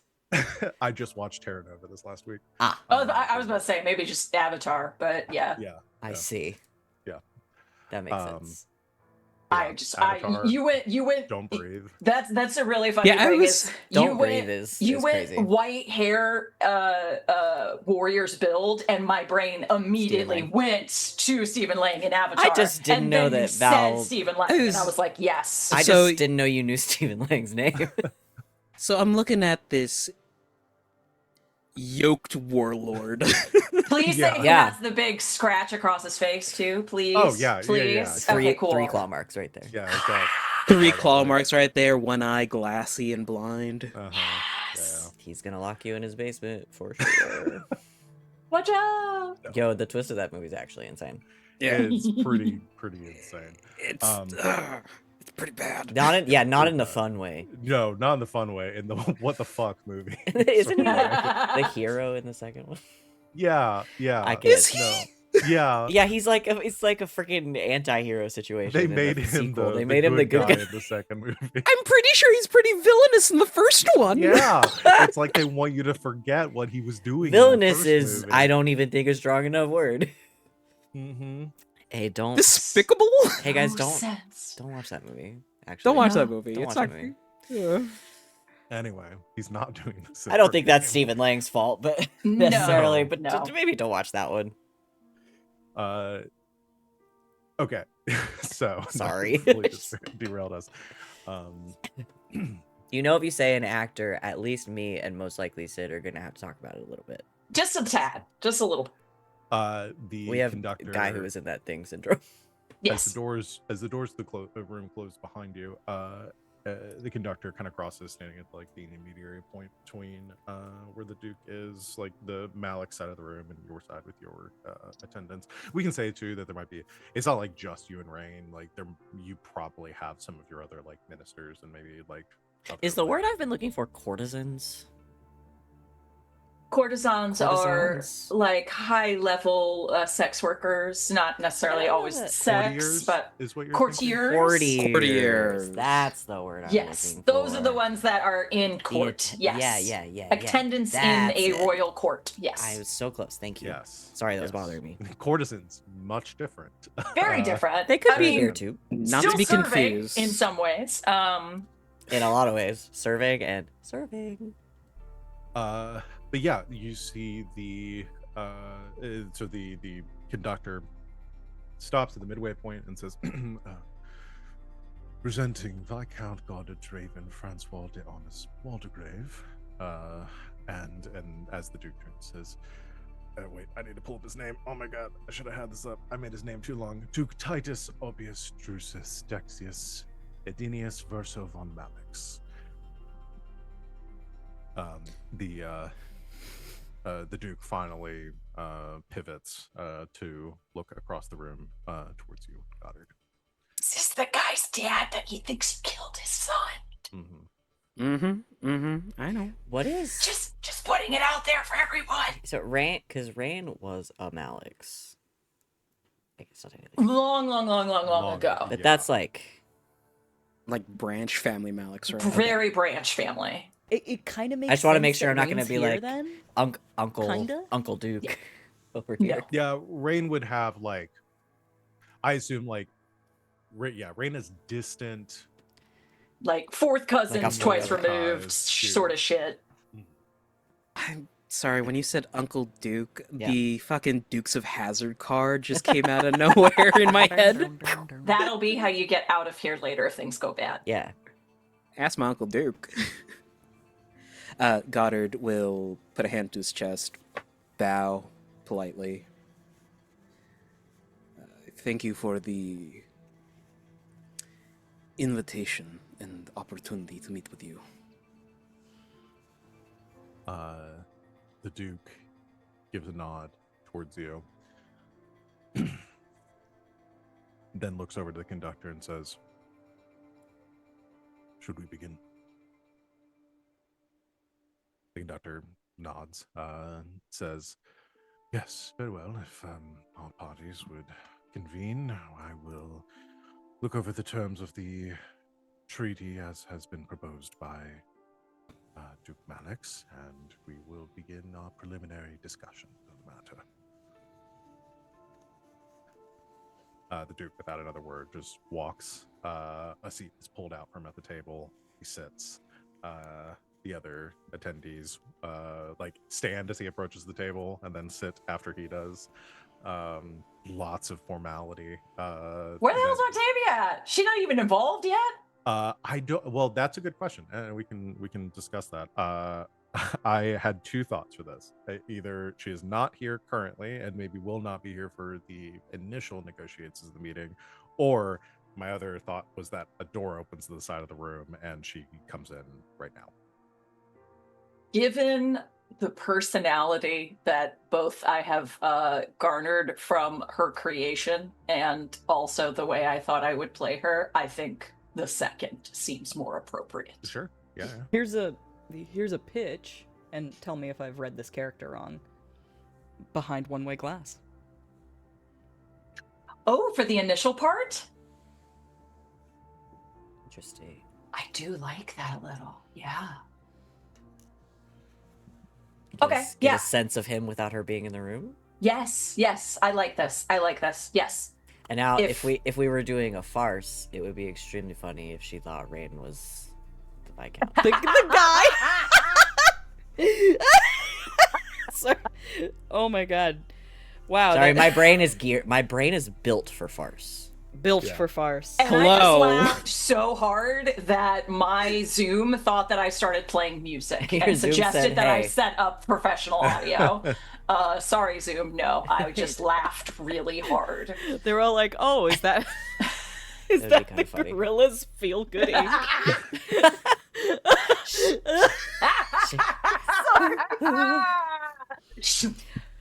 Oh fuck. Okay. All right. Okay. Anyway, you can do that or not. The thought was just really funny to me. serious drama. Just for a moment. Just for a moment. I mean, because Rain's hot, right? Yeah, I think that was the initial thing. They both walked in. She went, "Ooh," and then Goddard started speaking, and she went, "Ooh, I'm Marcy." Damn. Okay. Well, he's all right. Recalibrate. Yeah. Although this is me going, now I'm playing this character, I don't think I remember what Rain looks like. Rain in my mind was again, since he is technically a Malix, probably more on that Roman sort of lineage Strong situation that we have going. features, That strong, strong nose. Yes. Love the Roman nose. Oh yes. Love that profile. Roman Yes. concrete. Yeah. Hey. Oh, He's self-healing. He's Roman concrete. Concrete. That's concrete. Yeah. So do you want to say do you want to bring her in at some other point during? Yes, the... let them talk. But yes, if everyone is amenable, perhaps yes, she is just with her attendance, watching surreptitiously for a little bit. No possible way that this group is going to be amenable to somebody hiding and listening in on a conversation. We've never done that before. Never. Honestly, unacceptable behavior from a There's like woman. a break Sorry. in the I'm action. really Ivan sorry. steps out from her like, I'm sorry, was this not appropriate? Is everyone not comfortable with me doing this? I should have checked in. We've been meaning to have this conversation. No, I see how my behavior is problematic. Starling at the table. Actually, I'm gonna throw an X card real quick. Cool. Yes. Not to Yes. belittle those mechanics; they're very important. No, they are Yeah. extremely important. Yeah. So everybody adjourns to the table, and the conductor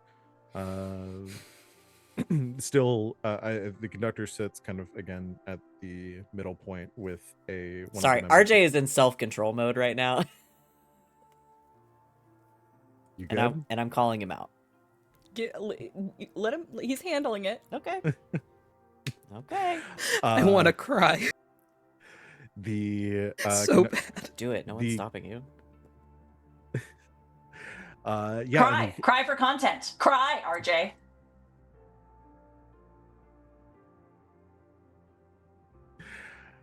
I'm gonna move ahead. Please do.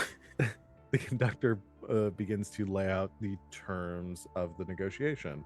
The way that I'm going to do this out of character just to expedite this. So he begins to sort of lay out the allegations, going over the violations of or first and foremost, starting with the investigation, the Imperial audit, and Malix's position as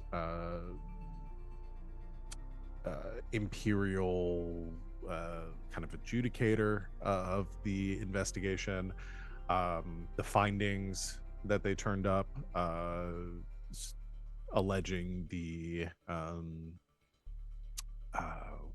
embezzlement of the God Coral by the Waldegraves and the mismanagement of the planetary resources, discusses the the death of the Viscount Malix, and the allegations of that being at the hands of the Viscount Waldegrave. He also alludes to the violation of the tenets that were discussed, that have also come up before, specifically relating the violation of the sixth tenet by House Waldegrave through the mismanagement of God Coral. And he also mentions too, through the and this will come back into character for him. It says, and by further count, through the investigation by the Imperial Choir and House Malix, believe the further allegations of violation of the first tenant by House Waldegrave and the people of Armus as well. Given these and you would know this too, the first tenant being the or sorry, not the first, hold on. Sorry, the second tenant, not the first. Which the second tenant, for reminder's sake, is none may seek to create what was given by the divine by imparting the soul of reason upon what man has wrought for thine own purposes. He kind of skips past this though, and says, given these allegations, House Waldegrave stands accused of many serious acts and violations of holy law as outlined under Imperial Charter and Dictate. However, Duke Malix has proposed to His Imperial Majesty that House Waldegrave be pardoned for these actions,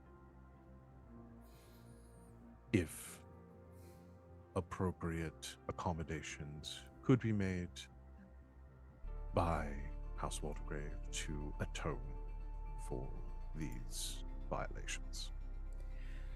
A confirmation, please, if you would.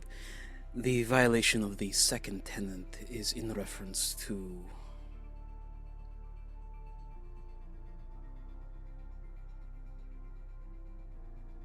The conductor looks at you, like expecting you to. What is the violation of the second tenant in reference to? I am merely presenting the allegations. I do not have further evidence as to the facts that were uncovered during the initial investigation.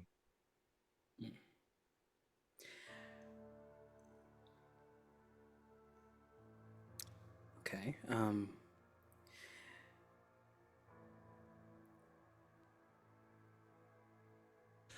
Regardless, the death of the Viscount and the mismanagement of God Coral alone would be enough to see House Waldegrave removed from its stewardship over the planet of Armus. And preparations have been made to do so. Duke Malix here has brought forth a proposal that House Waldegrave be pardoned from these crimes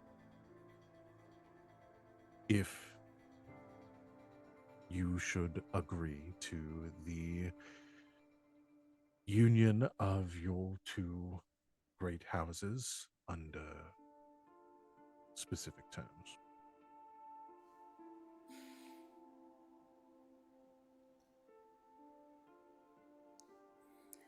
If you would allow me to set the record straight. The onus, the responsibility of the embezzlement falls solely on myself. My mother and sister had no idea I was doing that. I will vehemently deny the murder of the Duke at Mascara. But I will submit a formal report on that later.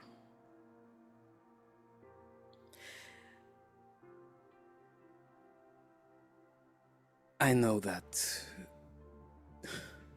Artemis is in trouble, so I will do what I can to alleviate that. He'll motion for the papers or whatever proposition the Duke has, and we'll begin reading through it. Yeah, the conductor slides those documents over to you. The Duke has been, I think, watches you intently. You feel his gaze from across the table, though he does not speak or attempt to argue with you over anything you're saying. But you read over the proposal. Yeah. What does it entail? What does the Duke want for this pardoning? Yeah.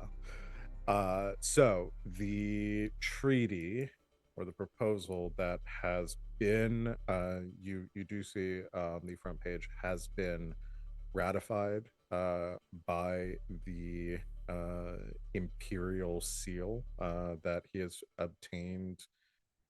All that has already been agreed upon by the emperor. Though it is not in effect yet, obviously, until you sign it. But these terms have, like, he has already gone to the emperor. This has already been agreed to by such. So you notice that right off. So the proposal as it is, as you read through it, number one is a betrothal of you, Viscount Goddard, to Malix's daughter, Octavia. What is Octavia's title? Is she a Viscountess? Yes. Okay. I'm going to add that to her very long name. I'm gonna add that to her name card.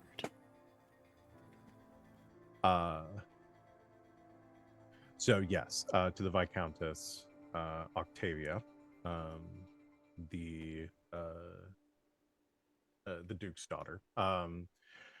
So that is sort of the binding premise of the contract. The reciprocity between the two is that you would the union of this, or the completion of this contract would be executed through your marriage. However, there are additional terms, of course, that are included here. The mining operations that have been administered or taken over by, or that are currently under the hand of the Waldegraves, that you would continue administration of those mining duties, but the Duke and his heirs would be appointed as like overseers to this to any mining operations on Artemis.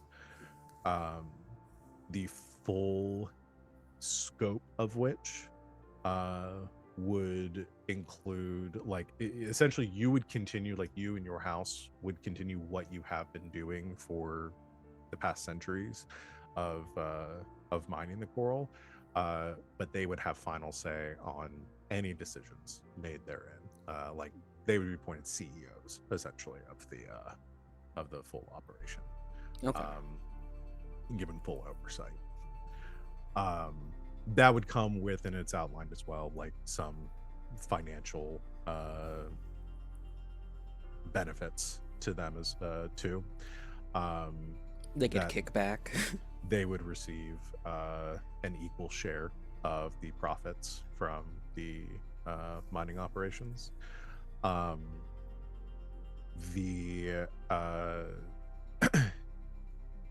But it goes further into terms of, like, they would have like renegotiating power and stuff depending on like God Coral, the rate of God Coral production So what you read from that, or kind of glean from it, again, it's in very like in contract terms, like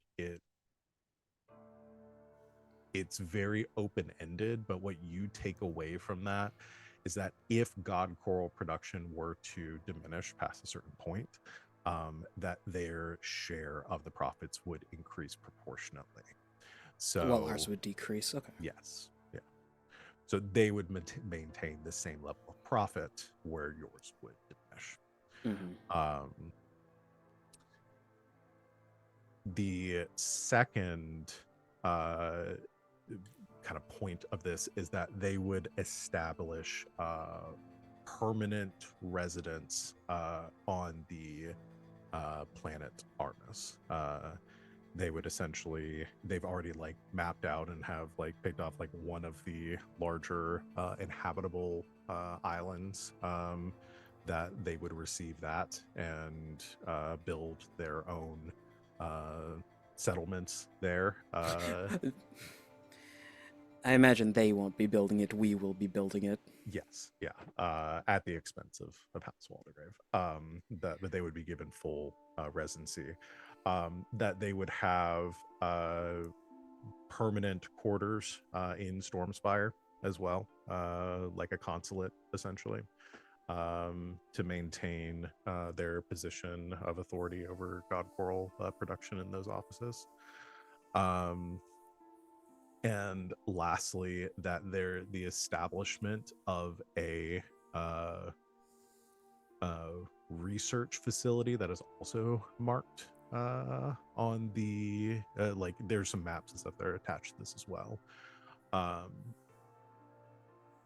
It's not really clear from the documents like what the purposes would be, but essentially they want a separate location, and they have plans attached to create some sort of research and development station in this location. To what end, you are not sure, and not exactly, but basically big blank area of the map is like, hey, we're gonna do whatever we want here. Would we have knowledge of what they were doing there, or is it like Armesians stay out? You wouldn't have any rights to know. Okay. That would be fully under their control.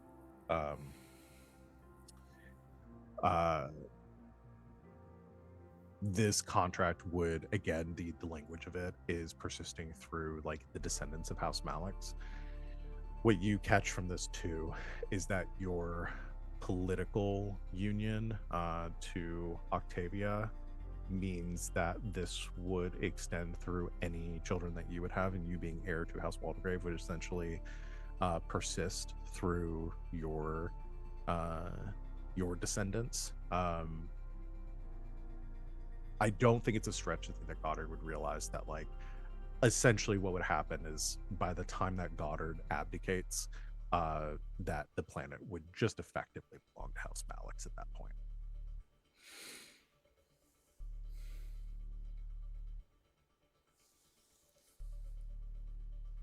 I'll spend a token for a flashback. Sure. It is before the shuttle has left Aramis, and Goddard is having a meeting with Gertie to discuss eventualities inside of the contract signing. All right. This is in person, like before they both go to their separate meetings? They're in the shuttle bay, going into their separate shuttles. Love it. Cool. They're going to ask for the planet.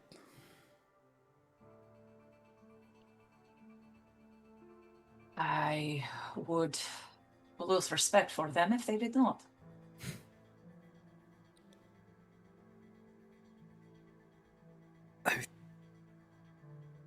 I know this is my fault, but a part of me wants to rectify my mistakes, but another part does not.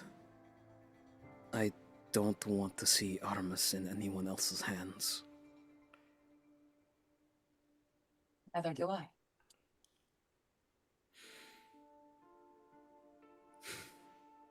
remember that it is a contract. And contracts may have loopholes. You have a better head for this than I do. Which is why I suggest that it is perfectly acceptable for you to go to this meeting, to negotiate as best as you can, and to not sign a goddamn thing until you bring this contract back for review. I was planning on that. Good. Stay safe. You too. He'll reach a hand out for hers. She hugs him. No. Oh, we're back to hugging now. Yay. Don't get used to it. He'll turn his head to Teresa and do like the both eyes points down to Gertie.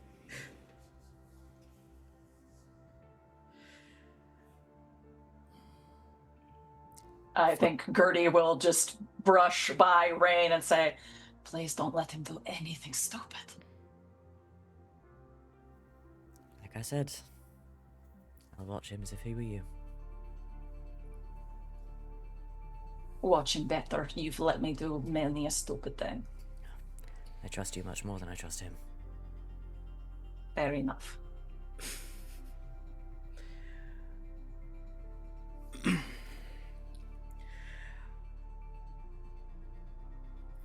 Flipping back to the meeting, Goddard is reading over, paging, brow furrows, hates every single fucking second of this.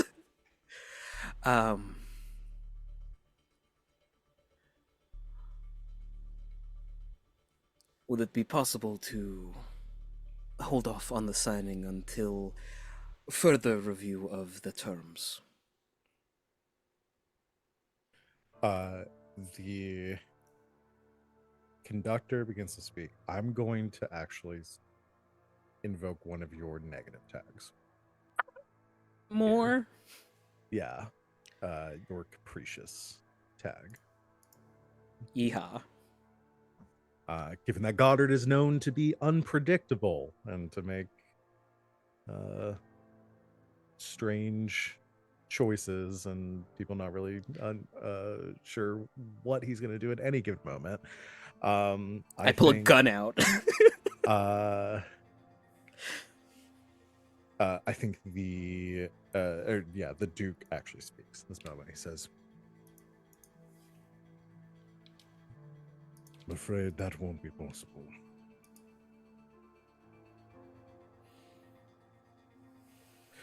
Looks at the conductor, and the conductor says, "Yes.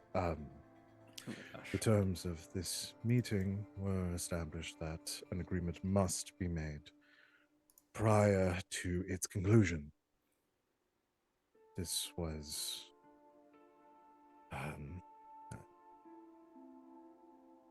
proclaimed by His Holiness himself.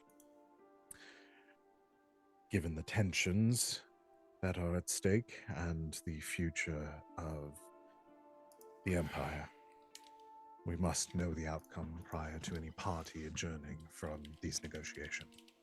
Excuse me? May I have Octavia be able to walk in at this point, having sure. overheard everything? Yeah. From, I don't know, she was behind a screen or a one-way glass or whatever it is, but hearing this, I think is when she enters with her entourage. My best approximation for how she looks is, this is a stretch, unless you're a Riverdale fan, Madeline Pesht. Bright red hair. Oh, yeah. Very distinguished, sort of a Roman-esque nose, aquiline nose, hair done up very elaborately, but also in military regalia of the red and blacks of the Malaks. See, I know her from The Strangers. Yes, Mhm. also from The Strangers. Yeah. That one. There are so many The Strangers. I think she walks in. Father, is this true? He looks over, says, Octavia, we agreed you would not participate in this meeting. Did we now, Father? Then please forget that I am here. I am not participating in my own engagement. Goddard eyes rain like, oh, I like her. Rain just like very subtly, just a. Mm. He it breaks eye contact from Octavia, looks back towards you, Goddard, and says, whether you deny it or not, you are responsible for the death of my son.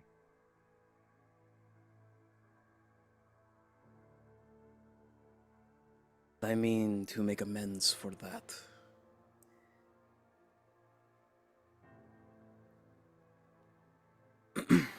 How so? Forgive me, we have not been formally introduced, as I apparently am not here. Viscountess Octavia Aurelia, Pamela Malix. Goddard stands. You will take her hand, kiss the knuckles, turn back to the Duke. There is an investigation to find your son's true killer. I just ask for a little time. Afraid you do not have time. We are on the brink of open war. As I wrote to you and told you, I am equally willing to meet you here for peace talks as I am to meet you on the field of battle. I would, however, prefer this be dealt with quickly.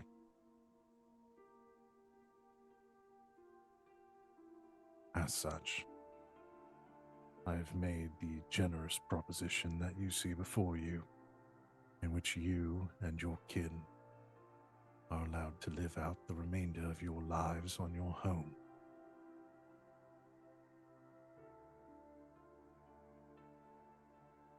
Believe Also, me, what you see before you being me. Oh, forgive me, Father, I forgot I am not here. you see vein side of his on his temple as he is trying to soldier through. Whichever house Malik's guard was supposed to make sure that Octavia stayed in her room is getting fired. Oh, he's getting Oh no, vented that into guy space. is like He's getting unconscious dead. on the floor of the Yeah. room where she was sequestered. He's Yeah. getting shot out the airlock. You're gonna hear Yeah. a gunshot as he walks over his corpse. No, that guy is already walking towards the airlock because he knows what's gonna Oh, yeah, happen. Yeah, he's voluntarily, he's gonna right. shunt On himself the out the floor. airlock. I'm Octavia's fucked. no longer there. He just went, well, Oh, Time to defend. Oh wait, interesting little side plot. he could The Departers pick him defend. up. Put a pin in that. Put a pin in that. floating through space like, well, this is my life now, and the departer ship skips him up. Departer skip shows up. You look like you're in a bit of trouble there, friend. I have a wild thing to offer right now. I know that she is simply silent in this room right now, but I would like to get wings in on this. I would like to play a monologue token on Georgie in this moment, Ah. hearing all of Right these now? terms. Because I would love to hear her thoughts on this bullshit. Her thoughts depend on something very specific. So Please that- parse all of that out. I will spend my monologue token. I have a question.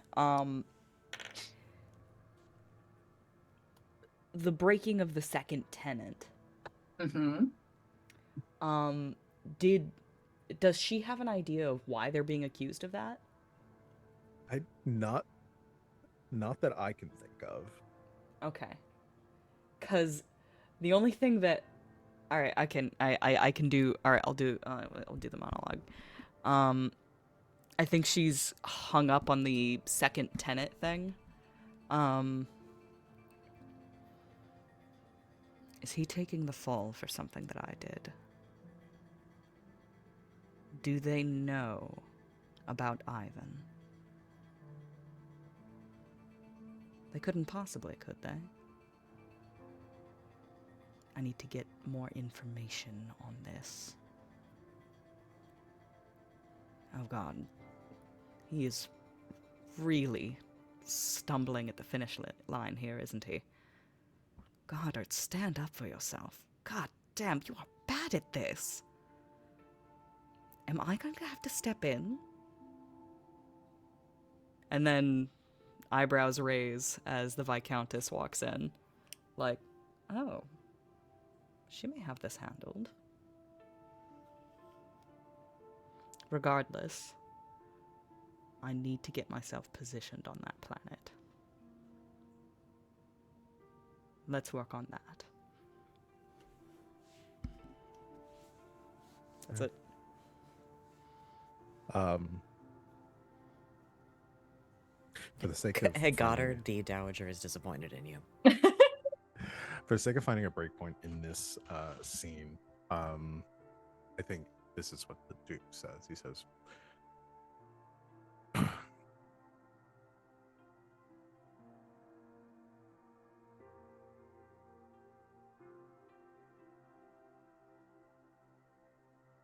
if you walk out those doors,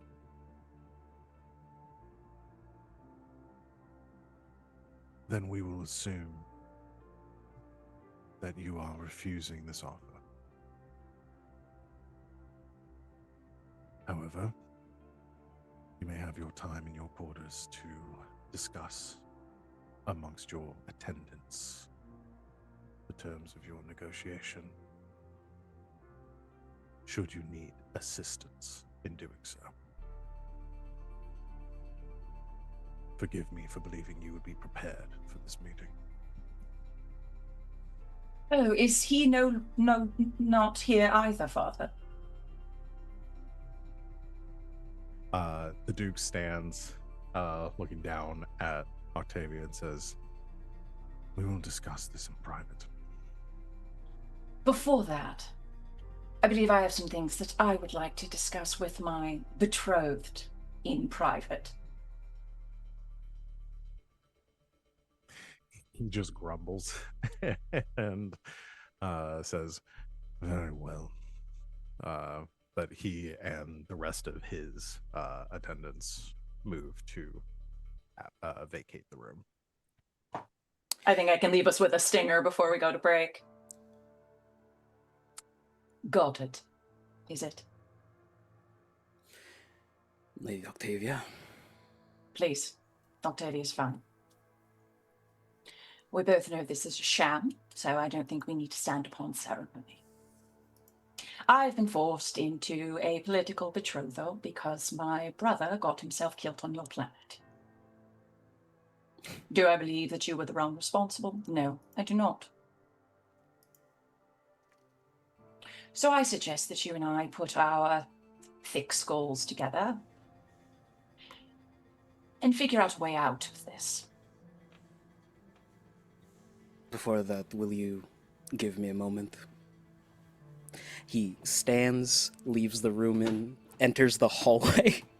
You just hear a loud crack. Right before the crack, Rain goes, "You'll have to excuse this next part, my lady." And when Octavia, leans her head out, there is just a destroyed column. Turns to Rain. She kind of like him. He's, very likable.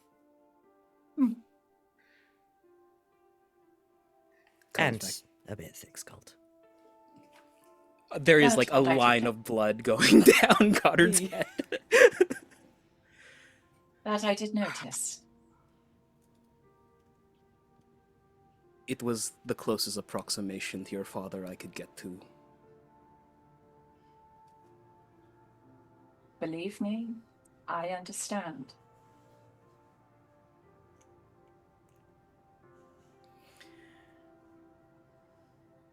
I'll have drinks prepared at my quarters then, if you wish to discuss with us.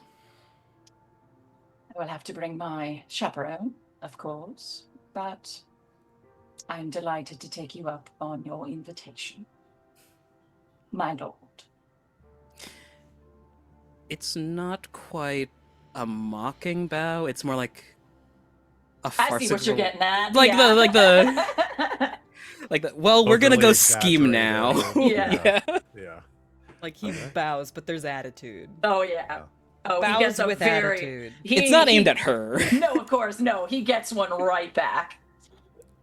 Imagine as they As walk off, we- Rain is like at his shoulder, like, "What have you gotten yourself into?"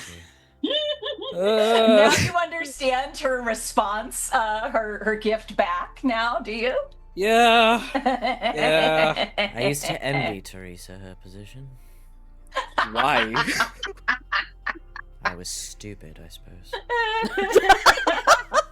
You have known me for the majority of our lives. Why would you ever be jealous of Teresa knowing Well, how no- I am? Knowing you and working with you are quite different, if I may say. I As do miss you your sister. I miss her too. And speaking of which, we will get to what is happening on Armus in a moment, but we're going to go ahead and take our break here since we'll way overdue for that. Yeah. But yeah, We're gonna All take right, such a everyone. quick break, you guys. Don't even worry. Such about a quick break. We're not gonna have any bits at all. Quick. No, we're gonna do them. We're gonna come back. We're gonna do all the bits on stream. On stream, yes. all right.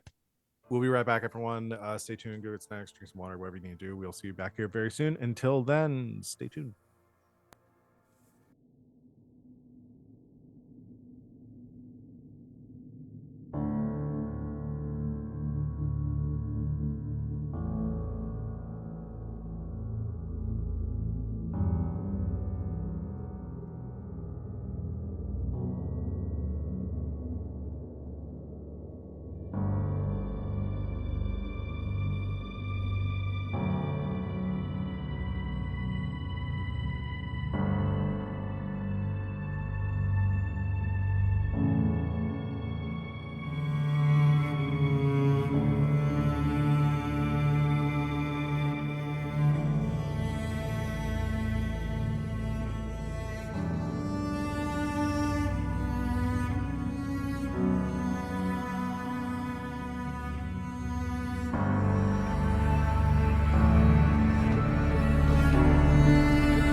Welcome back, internet. RJ You immediately okay, RJ? chokes. You good? RJ dies as we start the stream. Not again. I thought of something funny and out Funyun in my mouth. Oh no. That's why they're called Funyuns. Thank you for hanging out with us on our break. We're gonna jump back into You it shouldn't and have. try to stay on track. We're gonna cut over away from the scene that we were currently doing and over to our other half of our split event, which this one I'm less involved in because I'm not the one that set this up, so I need to hear from y'all as to like where this is happening. And Commodore? Where is this happening? Because it can't happen on a departure ship. No. I mean, it would be really funny if, like, we were on the other side of the same, like, rep I was station. gonna say, My ring light fell. but we were just not made aware of you it. booked Yeah. the same Dowager conference could room, literally and just you be actually, like running back and forth between the two of them. Yeah. you double booked the same conference room, and like y'all Whoops. just walk in at the same time. It's like, oh, this is so awkward. God damn it. Wait, what? Why did we take different straddles if we were coming to the same place? I thought you were Awkward. going to a different place. We could have Say saved on goodbye, parking. walk the same direction. No, I was envisioning that was probably on Armus somewhere. But I guess. Sure, why not? There has to be a consulate office in Stormspire Like an for embassy? these type of things. Yeah. Maybe not in Stormspire. We're still not allowing anyone in, remember? Right. Like So- off the grounds of Stormspire. Yeah, I was gonna say, there's gotta be, like... There are other islands, like, there are people that are doing just business shit elsewhere. I feel like that is probably the most neutral ground we would find on the planet. I just remembered we're going to a war talk. Like, I thought the other one was gonna be light compared to this. What's this gonna be like? Oh no, don't Stay worry. It'll be fun. tuned. It'll be fun. So Uh, yeah, Commodore, this is it's your meeting. Well, yeah, it's your house. Yeah, so I guess I set it up in the consulate office. I don't know, that's the best word I can think of. With like safety and privacy measures, I imagine, in place. Gideon's not bringing a lot of people in. Has like some kind of honor guard, I imagine. Like, it's not just like, it's never been just the honored captain. yeah, I mean, you probably have some. Darling's probably departure- coming, I imagine. Starling and Ivan are both coming. Okay. Yeah, Gideon has brought his left and right hands. But the rest of the guard that he comes with he is leaving outside. Just in case, shit pops off. Yeah, just in case she tries to kill him or something. But even then, he's confident enough that he can handle that situation. Probably. Rightfully or wrongfully so, we'll see. Yeah, I don't know. They show up in full dress, though. Very official. Yeah, very Oh, yeah, official, full same. uniform. Gideon looks hot. Of course he does. He Of looks course he so does. hot. He looks really Every time you have to meet with your ex for a war council, they have to look so hot. goddamn He's been hot. doing. You would not believe the amount of push-ups this guy's been doing. God damn it. Question for you, Van. Yes, How many buttons unbuttoned? 2. Respectable. Still slutty. Sorry. Yeah, no, it's slutty. He wears a whole It's uniform. like- He refuses to wear the tie. Purposefully slutty. He refuses to wear the tie. He won't do it.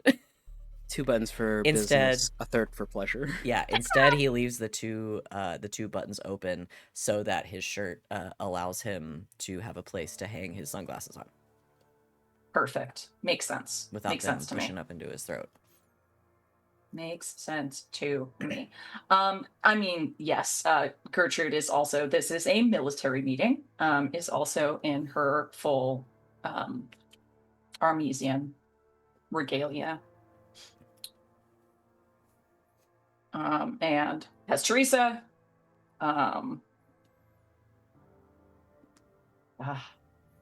feel like would maybe have felt forced to bring the archpriest, but I don't want Van to have to do double duty. So maybe the archpriest is listening elsewhere. So Yeah, well, that's what we said for the last meeting too. He's got ears in it. he's got ears. Yeah. He's got ears. In it.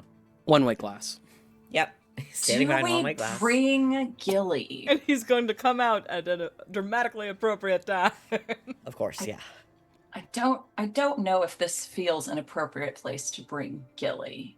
No. I think I don't Gilly think so. needs to stay behind many armed guards. Yeah, well, in one the for their forest fire. safety. Yes. Yeah, absolutely not. Both heirs are out on potentially. Yeah, Yeah, so the Gilly's third Gilly's gotta needs be to locked be down. Yeah, Yeah, designated survivor. designated survivor. Exactly. Yeah. Also, like, taking your little brother to go see your ex is kind of weird. It's a war council. I'm not going on a date with my ex. Oh, I also apologize. Not yet. Our little sibling. Yes, sibling. Yes, thank you. Okay, so yeah, mainly just Teresa, like other random advisors, I guess. Oh yeah, how many people does Gertrude have in the room versus Gideon? Because that's, I think, gonna change the timbre of the conversation. I think probably there- just Teresa. Fuck. Like, is it just Okay. is it them and just like the besties? I think it should be. I mean, here's the thing. Like, Gideon called this meeting. Mhm. If the vibe when Gideon gets there is like, this is a tete-a-tete, like this is just, leaders v leaders, Yeah, no. Then- Gideon leaves everybody outside except for Starling and Ivan. then it's just Teresa. Okay, 3-on-2. We can take. Teresa is looking at Ivan and going like, seriously, I'm supposed to protect Gertrude from that? From that. It is a half-raised hand that does, like, the, Yeah. The Ew, Wow. gross. Oh, but what if Teresa and Ivan fall in love? Don't put that on Teresa. Don't do that. Maybe she's into it. Who is the monster and who is the man? He's gonna have to be very charming. Mm-hmm. He wears All many right, let's- hats.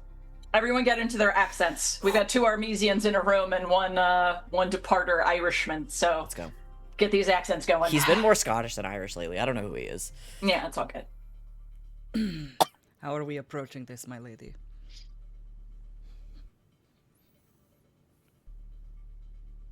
If this were any other departer, high-ranking military member, I would assume that there would be a few action items that would be required. But given the man who has called this meeting, I do not know what to expect. Is there anything I should know about this particular man?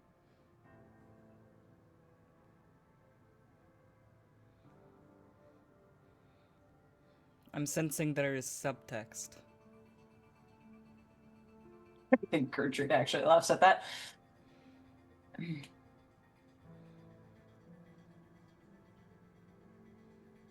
He is very gifted at the appearance of cordiality and genuine feeling.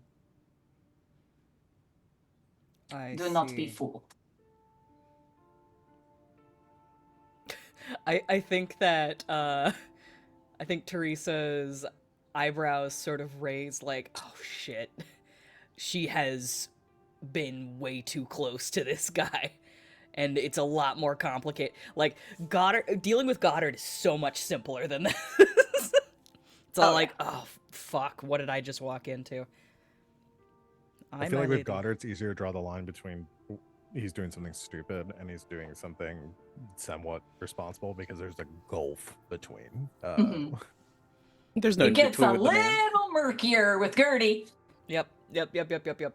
Okay, Cool, great, wonderful. I think that she like just sort of like gives her a curt nod, and we see her like sort of fidget with the remore ring that she's wearing. Like, okay, I guess I'm ready for anything.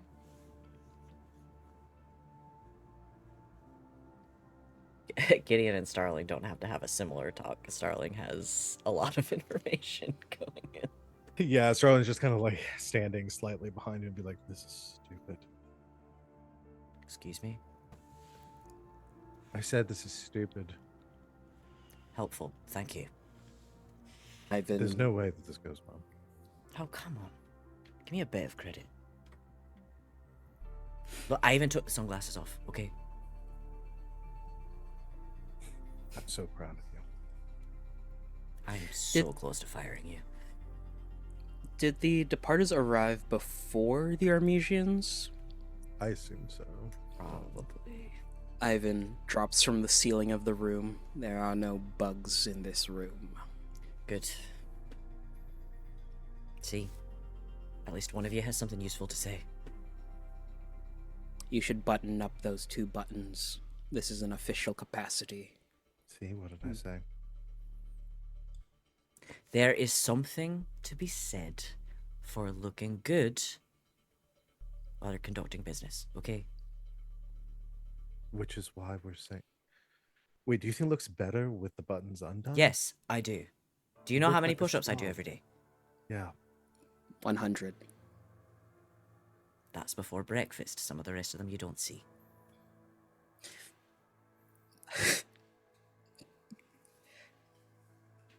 Sometimes I wish I had died instead of the Dowager. I'm feeling very supported and helped going into this very stressful meeting, during which we might come out to the other side at war with a planet. So can we get on the same page, please? Yeah, right. Is it really that bad? No, I was just yanking your chain. It looks fine. Thank you, Ivan.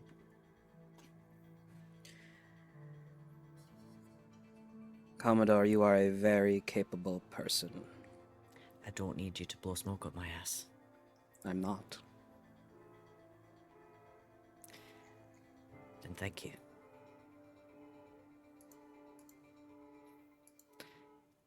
Ivan, could you not stand so close to me, though? 2 steps to the side. All right, one of you on the left, one of you on the right. I don't care which. I'll take the right side. They swap places. Ivan would be his left hand. Okay. It's going to be fine. I'm going to tell her my plan. She's going to laugh in my face. But we're going to make a good case for this.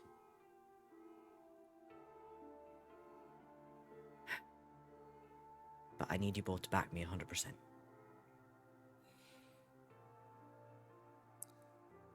Yeah. I've got your back. Especially when the laughing starts. Enjoy it while it lasts. If it's any consolation. Sorry.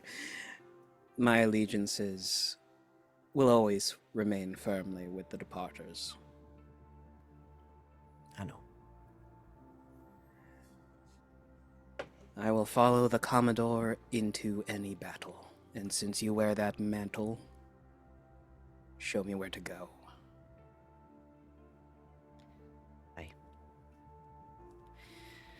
Starling, are you ready?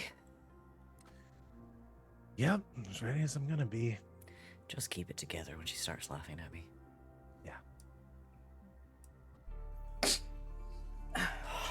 She looks over to Ivan, just like behind Gideon.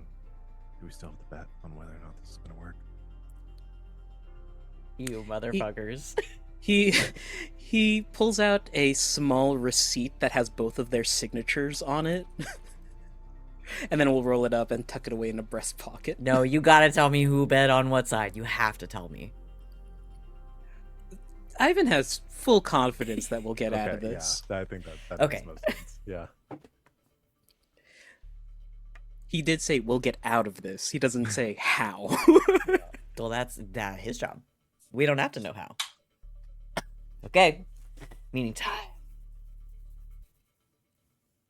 All right. The Armagians arrive. Before entering, Teresa does a quick sweep just to make sure that there's no like hidden assassins or anything. You know, the assassin's in the room with us. Yeah. Yeah, they're so nobody, you don't have any of your guard in the room, but I imagine you've got at least like a contingent of departers. Yes, they're out there. soldiers that are, Some like, outside the room. There are some outside the building. Like they're Got If we have to got make a squad. hasty retreat, is there a way out? Good question. Window. I'm thinking Wall. that, well, I would assume, so the consulate probably has the one main entrance, and then there are probably some like dignitary like hidden entrances, like special like exits and hideaways and stuff like that, in case of, because this is an area meant for important people, which Gertrude and probably Teresa would know about, because this place would have been designed by the Waldegraves. So you're probably aware of there being some. Full disclosure, my lady. I made the promise to your brother that I would make sure that you are safe. So if things go wrong, I need you to run and don't look back.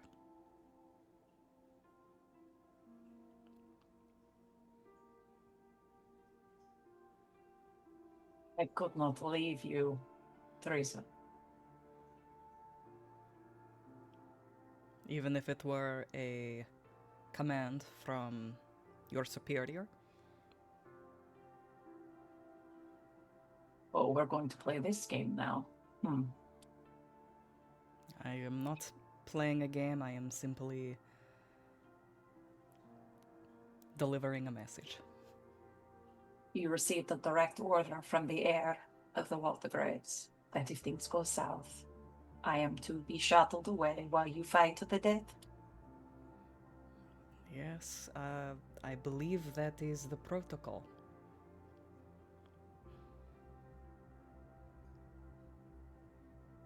I'm going to kill him myself.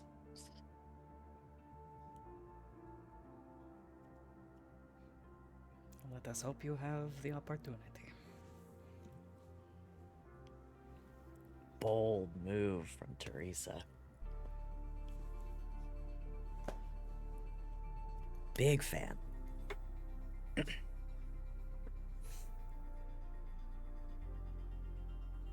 I do as my leash commands. As do we all. That is debatable. Oh boy. Okay, sorry. No, in an excellent turn of events that no one saw but me, when Sid said liege, I do as my liege commands, Captioner has decided that it is the word leash. Damn. Well, Whoa. and I just thought maybe that was thematically appropriate to point out. This That isn't the pre-stream bit. is Let's a move away from it. wild assumption about Gertie. Let's just say. I do as my leash commands. Incredible. Anyway. She's far more up a top anyway. Oh, yeah. Come on. Please. All right, let's do this. We delayed long enough. The departers stand as the Armagians enter politely.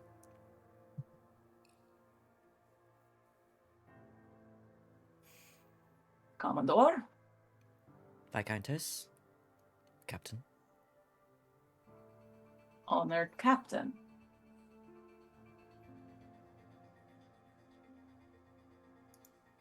Has a bit of a look at her supposed cousin. Viscountess. Yeah, don't forget that Gideon was like, she's not a associate. Mm-hmm. Oops. And may I also present Ivan Yellowhammer, my left hand. Battles. We've met. It is good to see you in well health. Well, to see you in good health. See you in good health. Yeah, that See you in works. good health. Well, shall we have a seat and discuss terms? By all means. Gideon waits for her to sit. She sits. Do Ivan and Starling sit? I think I would assume that they kind of step off, like To like a Like- back wall. yeah. Each post up in their respective corners. I believe Teresa will remain standing. That seems right.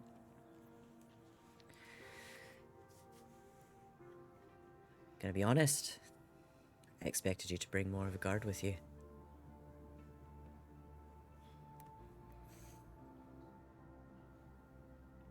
Everyone here is someone that everyone I've brought here is someone that I trust.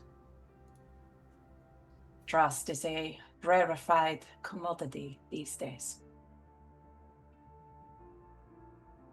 I'd have to agree.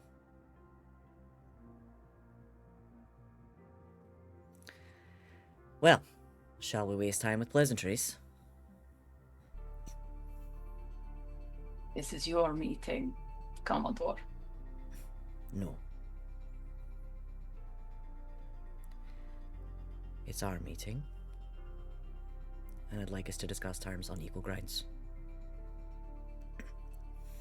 I have a proposal that you're surely going to hate, but I'd like to bring it to the table and negotiate.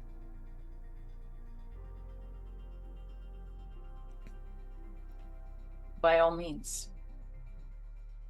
Please tell me the thing that you know already that I will hate. Apologies. I did not mean to assume.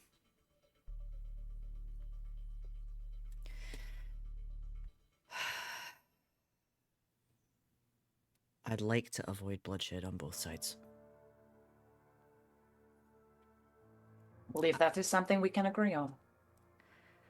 I know my public declaration was... What did you call it, Starling? Dramatic. And that was purposeful. I know we both have a lot going on behind the scenes.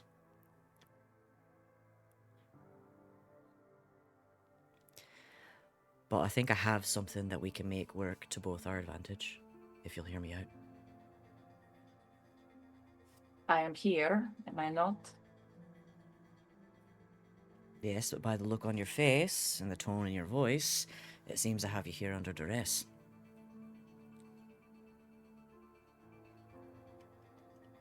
My family is potentially at war at all sides. Pretty much everything that is on my plate at this moment is under duress. So forgive me for my tone. You don't have to apologize. Okay. Straight to it then. Call it a 4-step plan, if you will. Armus will hand over the Tibero to the departers as recompense for the Dowager's death. You convince Goddard to abdicate.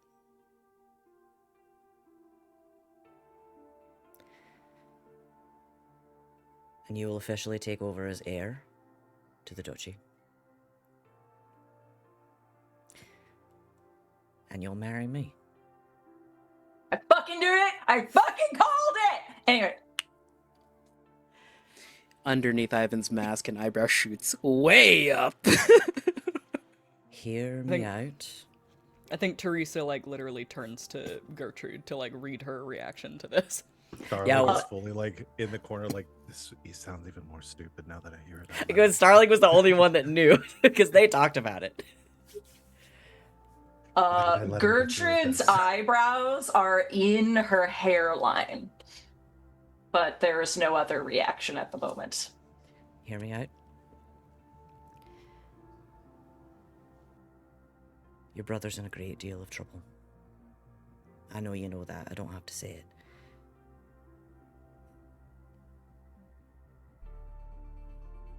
And he and I and you and all of us know that you're better suited to run the duchy anyway. So, the acting Duchess of Armus, you, the Commodore of the Departure Armada, we help Armus keep hold of God Coral production, protecting it from House Malix, simultaneously solidifying the Armada as the sole couriers of God Coral permanently. You and I become equal partners. You rule Armus, I command the Armada, we do those together. Malix can't attack either of us for fear of retaliation from the other. Together we have the resources to protect your brother. Malix might even let him off easy for the death of their Viscount if he's no longer the heir. He was not responsible. I know. I know. But he's gonna need protection regardless. Duke Malix is not gonna take this lying down. You know it, I know it, he knows it. This arrangement, everyone wins. Armus and the Armada together become a power player. A real one, strong enough to fend off Malix, strong enough to fend off the Empire. And neither of us have to bow to anyone anymore. Armus is safe. The Armada's established. Goddard is safe. Behind both of our walls.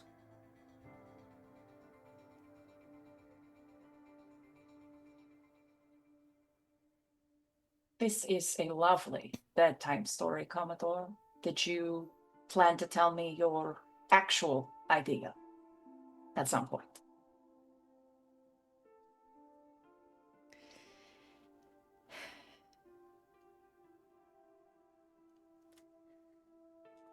Listen. I have been listening, and what I've been hearing is absolute lunacy. Both of us have exactly one shot at this. You have one chance to protect your home. I have one chance to protect mine.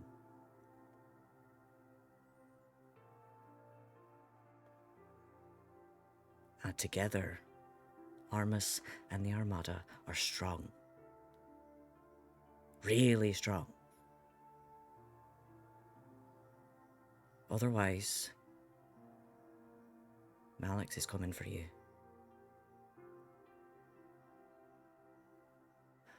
And I won't be long for this position either.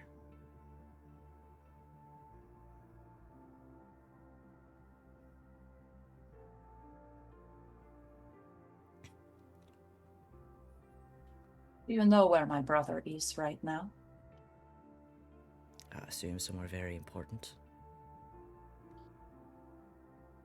He's meeting with Duke Malix and his daughter, the new heir to Malix since the death of her brother, to negotiate their betrothal. I suppose that's why you traded captains then. Something like that. That's fine. I didn't get the impression that Rain liked me much. Thought you both got on fairly well. Got the impression he thinks I'm a bit of an idiot.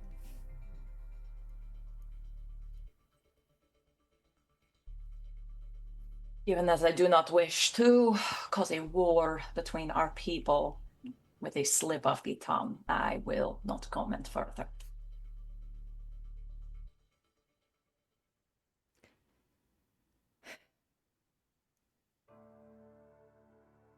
Listen.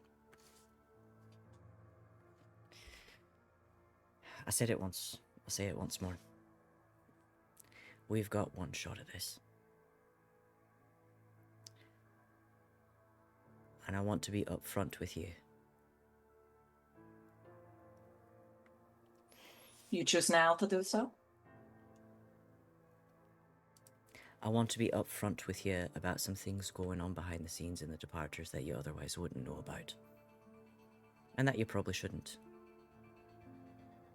But I've already walked out on the limb. The Admiral is giving me exactly one shot at this. He called me. He thinks I'm insane, and that I'm making an emotional choice by doing this, by even meeting with you in the first place. If we don't ally with each other, and I come out of this a failure, he will call for a vote of no confidence.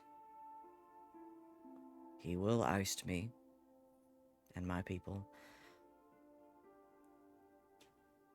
and he will side with House Malix. He's told me such. And if that happens, I will not have the means to intervene. And if the Armada sides with Malix and the Empire, they will attack and Armis won't survive. And I don't mean that to be a read on you or say that you're incompetent in any way. But Armis can't fend off Malix and the Empire and the Armada. That is not an estimation of my abilities, that is simply fact. Yes.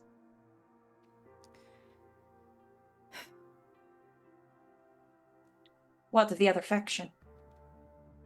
What about them? The so-called followers of the old ways?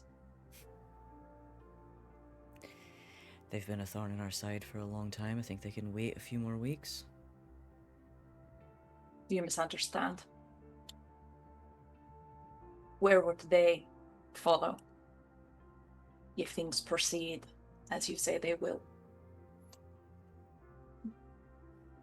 I suppose I'm gonna have to find out.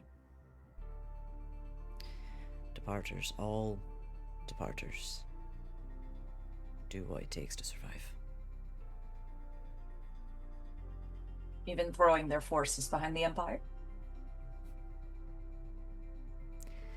I don't know that the followers of the old ways have any more love for the Admiral than I do. Could be a potential in to get them on our side.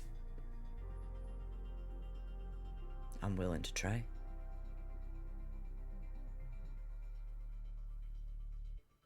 Look, I know what I've come here with today is fucking insane. There are many other words for what I'm doing. But at the end of the day, we really do. Departures do what it takes to survive. We take people in and we look out for our own.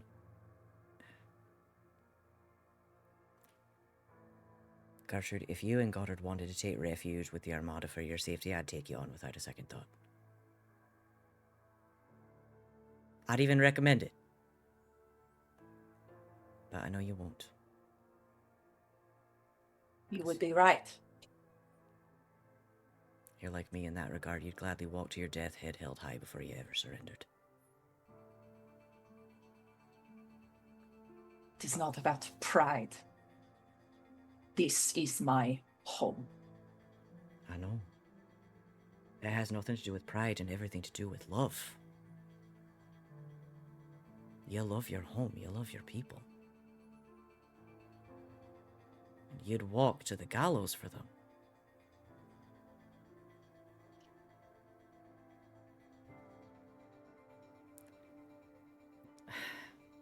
Moments like this are rare. Okay, change.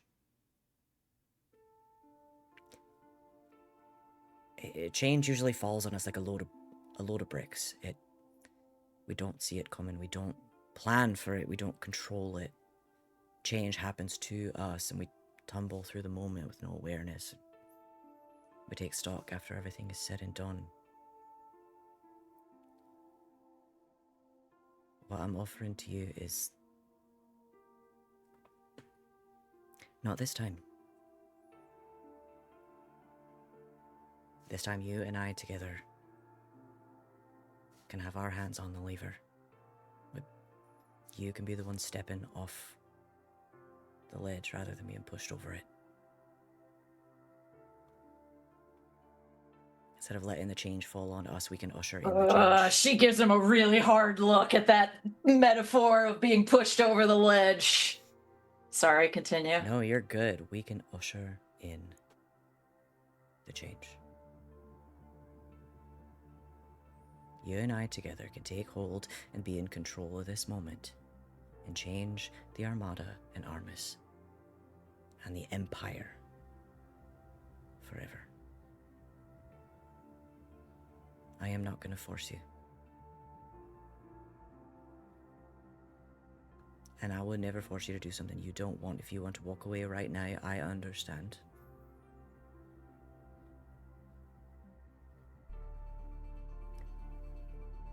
But You please. do realize there's nothing that I could do to secure any offers that you currently have in this meeting. I am, no matter what aspirations you seem to have for me, I am despair. Goddard will listen to you.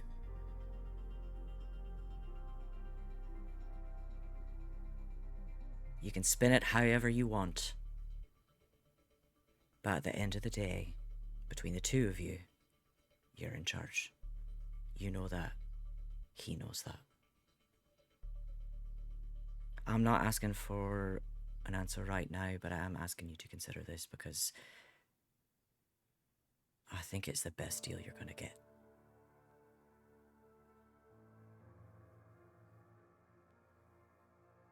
What a way to ask someone to marry you. Telling them that this is the best that they're going to get.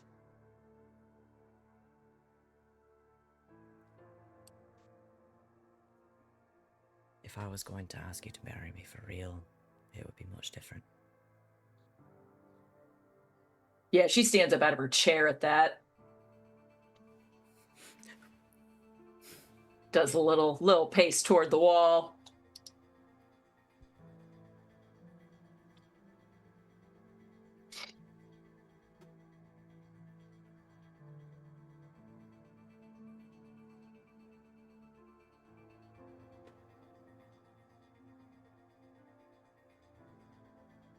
I can mention the contents of this meeting to my brother when he returns.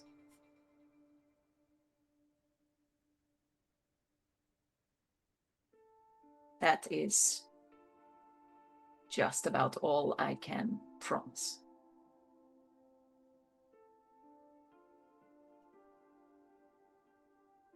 One hates to say this about themselves, but you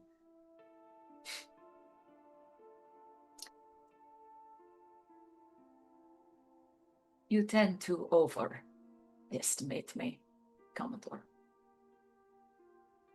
If that's true at all.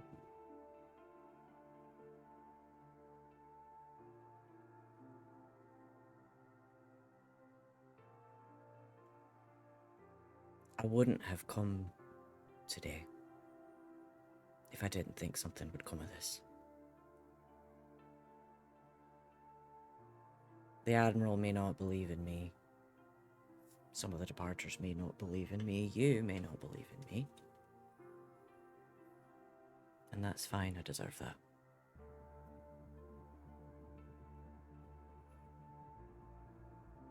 But if we break it down,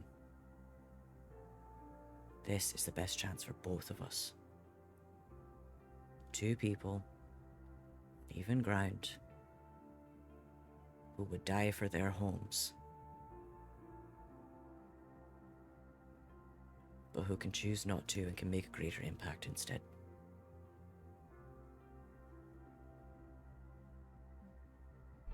That is what I offer. A partnership. Equal footing, equal say.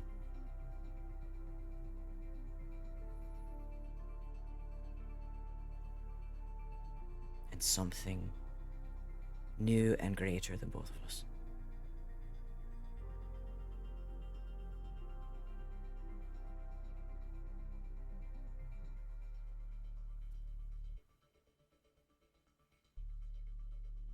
I can only hold this possession for so long.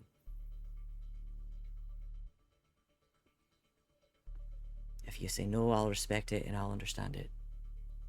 And we'll let the chips fall where they may.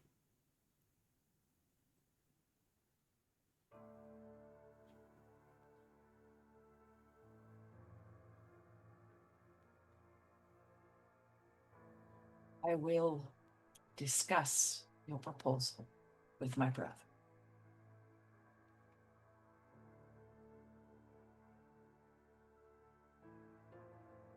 Okay. At this juncture, given the precarious position that both he and my family household, that is all I can promise. Understand. And I'll honor that in good faith.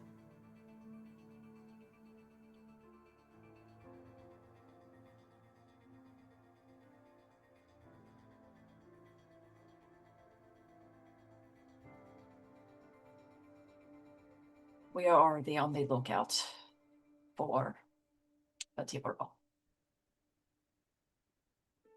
I have been making inquiries myself, though my brother has been the one to do the most dealings with him in the past, along with my mother, who, unfortunately, is not in a position to give her guidance on the situation at present. This part of your 4-part plan, I think at least I can make good on. Go a long way with the entire armada.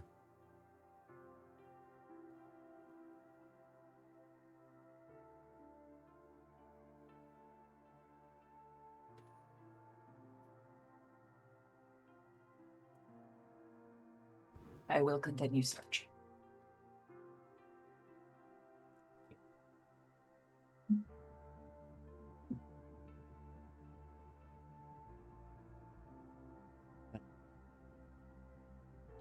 I've made my pitch. I suppose I should leave you to think on it. I'm gonna spend a token. Oh boy, I was here we already go. looking at you, waiting.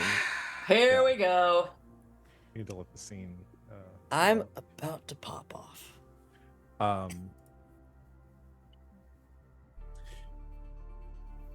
The the doors to the meeting room that you're all in the consulate open, and Gideon, 2 of your departer escort with panic on their faces come like rushing in. One of your officers, another one of the under their command, they come like jogging into the room. Speak. One comes up, the officer comes up to you and says, Commodore, there's a situation that someone was spotted skulking around on the perimeter of the consulate. We're afraid they may have infiltrated. No one grabbed them. They got away before we could get close, but we're... Ivan Right. starts making his way to the door, turns to Gideon, points to Starling. Watch her. Starting to think Ivan misunderstands his job a bit. Okay. He's just Well. giving orders now. Viscountess, it's been an honor. Is there something wrong? Someone's been seen skulking around outside. They're worried about infiltrators. Do you believe it to be Tibero? Don't know why it would be. Actually, I don't know who it would be. Well, we know that it is at least not one individual. So Ivan goes towards the door. Starling, like, listen, why are you keeping an eye on me? I'm supposed to be helping with this. And she kind of like, she doesn't leave the room, but she sort of follows behind Ivan. She like pulls out her sidearmed.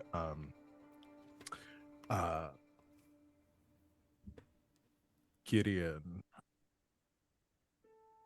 Me. you hear the gunshot before you feel it. No! Oh As my the god! officer standing behind you discharges his pistol into your side. I kill this man.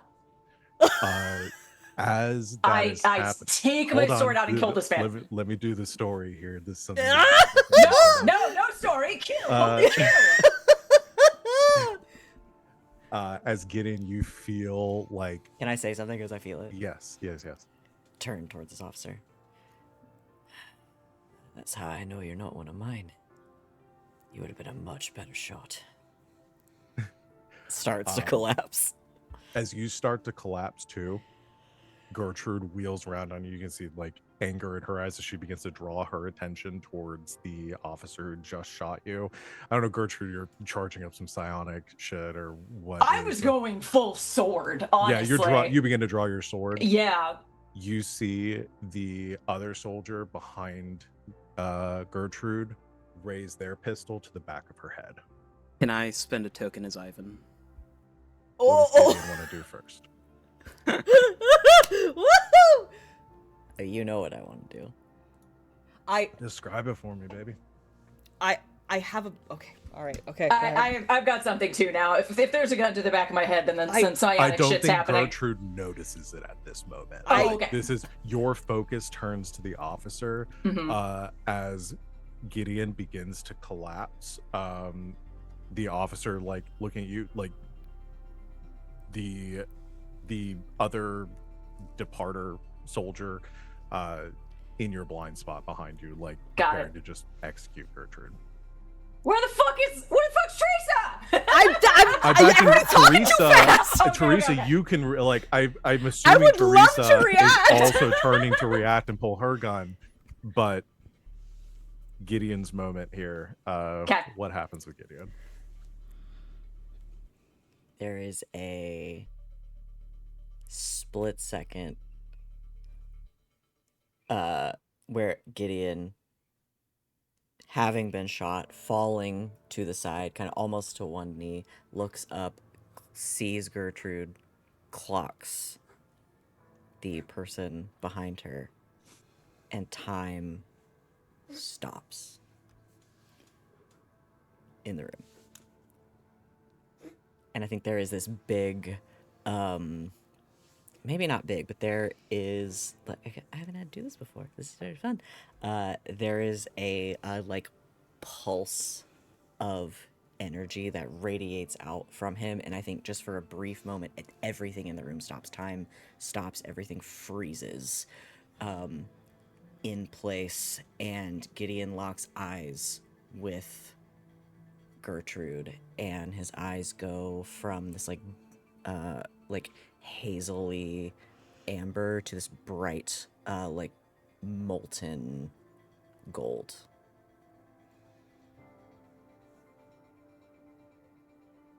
I don't know what happens next. You tell me.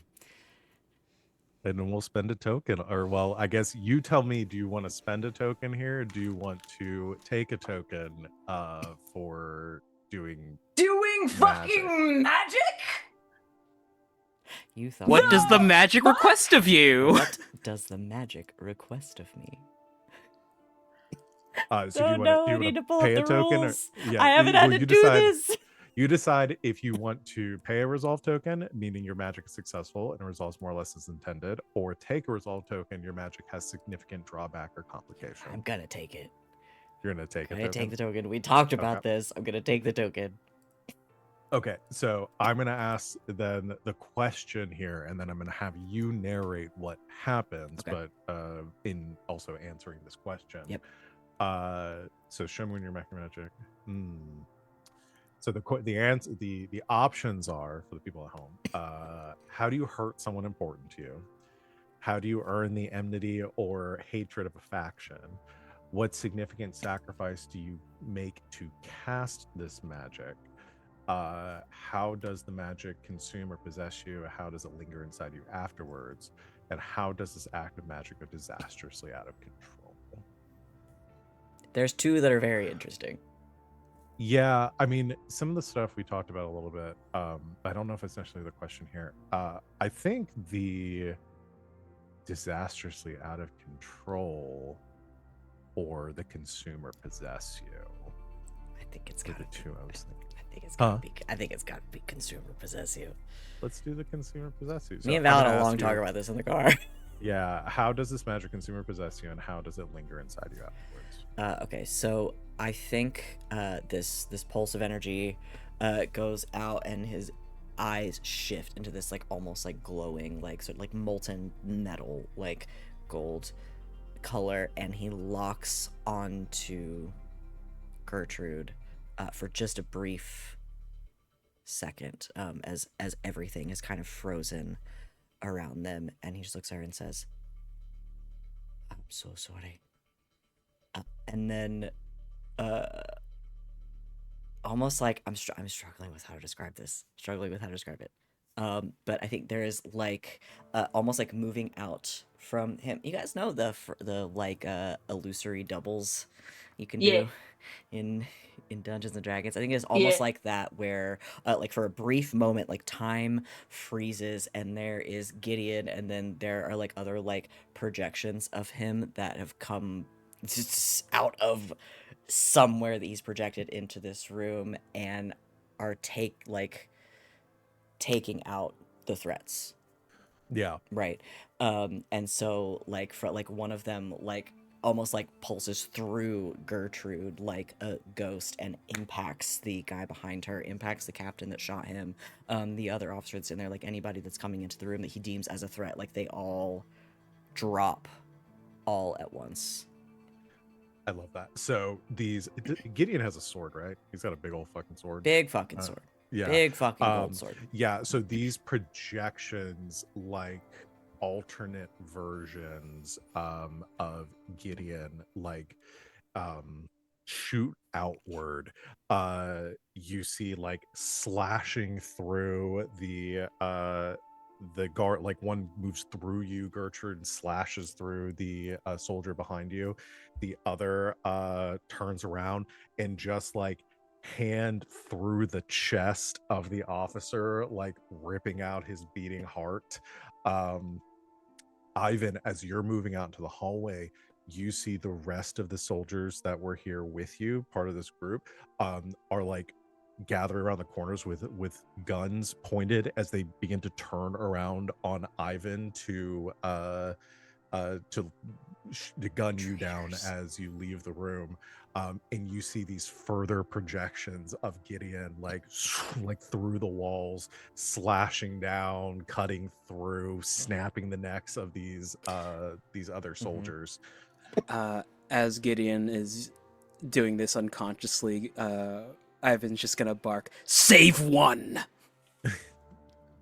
I'm gonna say Oh, and I didn't answer the question. I didn't answer the question. We'll get to that. Well, how it goes out of like doing this, what my vision is, and you tell me again, you can alter this, but we can negotiate No, this. yeah, But yeah. I was imagining as these all like snap back to Gideon as soon as they're done. If you want to spend, I was debating how to do it, like, because Gideon losing control here is part of why they're all getting just massacred. If Ivan wants to spend a token to try to keep one of them alive, I'm good with that. One of the traitors. Yeah. Do you want to spend a token for that, RJ? Yeah. Okay, cool. So you can spend a token and you can describe to me how you're protecting one of them or keeping them or somehow stabilizing them. Maybe they're on the brink of death and you're just trying to keep them alive, or however you want to describe it. as they all snap back to Gideon, you see Gideon kind of shimmering with this, and like all of these projections like collecting back to one place, but it's not stable, and you can see all of them kind of overlapping over Gideon, as if there are thousands of these like different timelines and possibilities and realities that Gideon is now like stuck at the nexus of, and like frozen in this moment in time. And I think, Gertrude, you would recognize this as Gideon is fully being taken by the tide at this moment. Okay. It's like, That was going to be the we're- answer. That was going to be the we're- answer to the question, right? Is we're that doing- his mind is going. Okay, we're going to do some magic about this. I think she sees him drop, sees all these people drop. She had been coming with her sword toward the dude that shot him. He's dead. So I think she can just really quickly sheath her sword, just dive toward shot Gideon. And she just puts a hand to her focus, and we're gonna do some magic about this. Do Okay. some magic about it has become our, I don't know, smoke some weed about it. Yeah. Yeah. Yeah, and like Teresa, you and Starling are kind of standing in this room, like like Starling's like slack jawed watching. The this. two of us are in the same boat here. Yep. Yeah. We walked into a shit situation that Yeah. turned into a Shittier shittier one. situation. Yeah. Like Ooh. I did not show up here knowing that I was accompanying you to your ex who was going to propose and then get shot, and then you were gonna reveal that you're a psionic in front of me. Desperate no. times, babe! Have Desperate times! have we for once in our lives caught Wings on the back foot? It's only because I'm Teresa. This would be so much. I'd be having so much Let's fun as the Dowager. Me Yeah. have this. Motherfucking Okay. bullshit. This So- hey Okay. Wings, this is what it feels like. Okay. Grenades in your court wings. What this Grenades looks in your like? The grenades in my court. Great. Yeah, yeah. What Hot this looks potato, like hot to- potato. I don't think that Teresa understands right away that No. psionic shit is going on. That's not her purview. I think that her first thought is like, we're under attack. I need to, like, he's been shot. I'm gonna let her handle that, and I'm going to make sure that this room is secure and nobody's getting in. So, like, I think she looks at Starling and kind of gives her a look like, you gonna be a problem? Starling. Oh, this again, is when they bond. Yeah, Starling's just like pistol at her side, watching this happen. Watch her like is like frozen, seeing Gideon like bleeding out, but also succumbing to whatever it is she doesn't Something. like fully understand. Yeah, she just looks over at you, Teresa. Like, I mean, she is in full shell shock at this moment. So All right. I'm gonna knock the gun out of her hand. okay. And like basically like direct her to like get under something. Like, she's clearly not going to. She is in trouble. Like she is gonna get in the way or get hurt. So like, no gun for you. Get down. No gun for you. Yeah, I don't think she even registers you knocking the gun out of her hands. It clatters to the ground. She just looks at Some you fucking and then captain, man. Like physically like push her down like under or behind some furniture in case Yeah. bullets start flying again. Yeah. And then I'm gonna go over to the door and secure that area. Okay. This is gonna give Gertrude no. exactly enough time that she needs to like do some psionic bullshit, and then I will react again. Okay. Are you sure you want to see what's going on the hallway? Yes, I do. Let Ivan do my dark bidding. Listen. Teresa is here to witness and then get Gertrude out of here. That is basically what her role is. You So, guys thought I you have were... one job on this goddamn planet, and I'm gonna do it. You guys thought you had a monopoly on doing crazy, unexpected shit. Never Welcome saw to the that. show, bitches. No, No, I'm here for I'm it. the I I'm here go- for ringmaster this. now. I'm here for this. I Can go we to get the a- door. Yeah, can we get a snippet of what Ivan's doing out in the hallway before we Please. resolve what's happening with Gideon? Because I'm imagining that hallway fight scene from Daredevil. Yeah. And whatever I see Ivan doing is going to be enough to distract me, long enough for you to do your psionic bullshit. Beautiful, love it. As Ivan is making his way to the piles of bodies, he is unbuttoning his shirt, just stalking through it and looking for someone who's still breathing. Okay. You find some poor. I'm going to regret this, but you find someone breathing. He looms over them, looking down. This is too swift a death for traitors. That's my boy. And there is the sound of metal, like, creaking as his chest cavity opens up, and there are these, like, wires and tubing that come down, ending in needles, and he scoops this person up and pushes them into his chest as he stabilizes them and keeps them there. You just Great, you wonderful. just Five Nights at Freddy's that motherfucker. Yeah, You just literally scooped him. he got scooped. Disgusting. No, I Teresa, love it. That's my Teresa boy. cannot look away. Like, this is... Oh, What yeah. the fuck? That's my boy, Ivan. All right, Okay. Gertrude, do your thing so that I Yeah. can react. As Gertrude, you move over towards Gideon. You feel this, Yeah. these energies overwhelming him.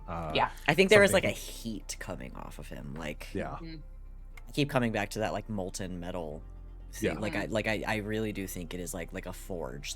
There is like a heat coming off of him that is, by all accounts, he should not be able to withstand. Yeah. So, doing magic about it. Yes. Paying token, taking. Paying token. Yes, absolutely. Don't want to just escalate the situation. No. That's my job today. Okay. So, my question then. So the options here, because we haven't been over them in a while. Who Mhm. helps you and what do they demand of you? How does a faction take an interest in or exception to your actions? How does an intended side effect occur? Or what does the magic demand from you and what does it make a promise? Ooh. I can have think of su- a couple things for Well- each of these, but I think the one that I'm kind of interested in here, but it's specifically because I think I also have an idea of like how I would want this to be answered, but I will leave it up to you. What I want to do is I want to do who helps you and what do they demand. oh Because you do man, have another psionic in the room. we do. Oh, Starling. Teresa's about to find out some shit. Okay, I've got two things for this. So, whether or not she actually, well, no, she is. We have established that she is, but she doesn't know this. She just suspects it. Has she grabbed her focus. It starts vibrating really. She puts one hand like on Gideon's like forehead, and then reaches out to Starling, who's shoved under a table. So I'm just going to narratively say that she's right there, and I can grab her like by the wrist, and just give her a look of, bitch, I don't need to explain this. You know what's going on. Even though she may not, but whatever, we're in a crisis. And she will begin to do what she has only sort of vicariously seen, which is sort of that warning that she received from the Dowager of like, this is the line. And I can push you over that line, or I can pull you back from it. So she's focusing on that sort of pull back version of it. However, her mind goes to the Dowager. So if you Hello. allow me, Hello. unconsciously, however, is also reaching out to the Dowager, even again, unconsciously, knows she's dead, but reaching out to her as well to be like, let's save our boy. I have a pitch. I also have a pitch. Give me all the pitches, please. Shark Tank, give me your pitches. You do yours. I think it would be really, really interesting for Gertrude to whatever she's doing, reaching out, whatever like power she is, one of them, to like essentially like tunnel in and to have a little scene right now, a little vignette right now in like I don't know, the eye of the storm, as it were, of like Gertrude and Gideon like mind to mind with their like projections talking to each other as she tunnels in to try to get him out. Oh yeah, absolutely. Yeah, I'm done with that. So that I think that'll be the culmination of Yeah. this moment. So first for your question, the connecting with the Dowager. Does the Dowager have enough juice? I don't even think the Dowager necessarily needs to like bring her energy into this. I think Or just her even experience. unconsciously she's like reached out, because that's just where her mind goes of like, the only time I've seen this happen of bringing someone back from the brink is when she pushed me out and yanked me back. And so just her brain goes to that. But, you know, The Dowager also, being like an anchor. Okay. yes. So at the very least, the Dowager, I think, would feel this and so understand that Gideon is in danger. That's a good question for Wings then, is like, do you want to how much do you want the Dowager to be involved? Like maybe the Dowager just realizes what is happening, or does she provide any sort of guidance that The Dowager just like letting this ride is I could be Is hot very funny Dowager right coded. now. I like the idea that she couldn't help even if she wanted to. But do you like the idea of like she knows what is happening? Oh yeah, She of course knows. she knows. Yeah. Like they're like people are like moving from room to room, and like Sister Sea Star just sort of like stumbles and like, you know, like leans against a wall for a second, like, you know, something is happening to her, like she's clearly having some sort of like episode or event happening. Can Goddard catch her like mid step with Goddard? Just whoop. Yeah, I love that. Oh, she says something super cryptic. Stars are unaligned. Man, do I want to be funny? Pitches, give them all. Oh, I was gonna spend your brash tag. Fucking for what?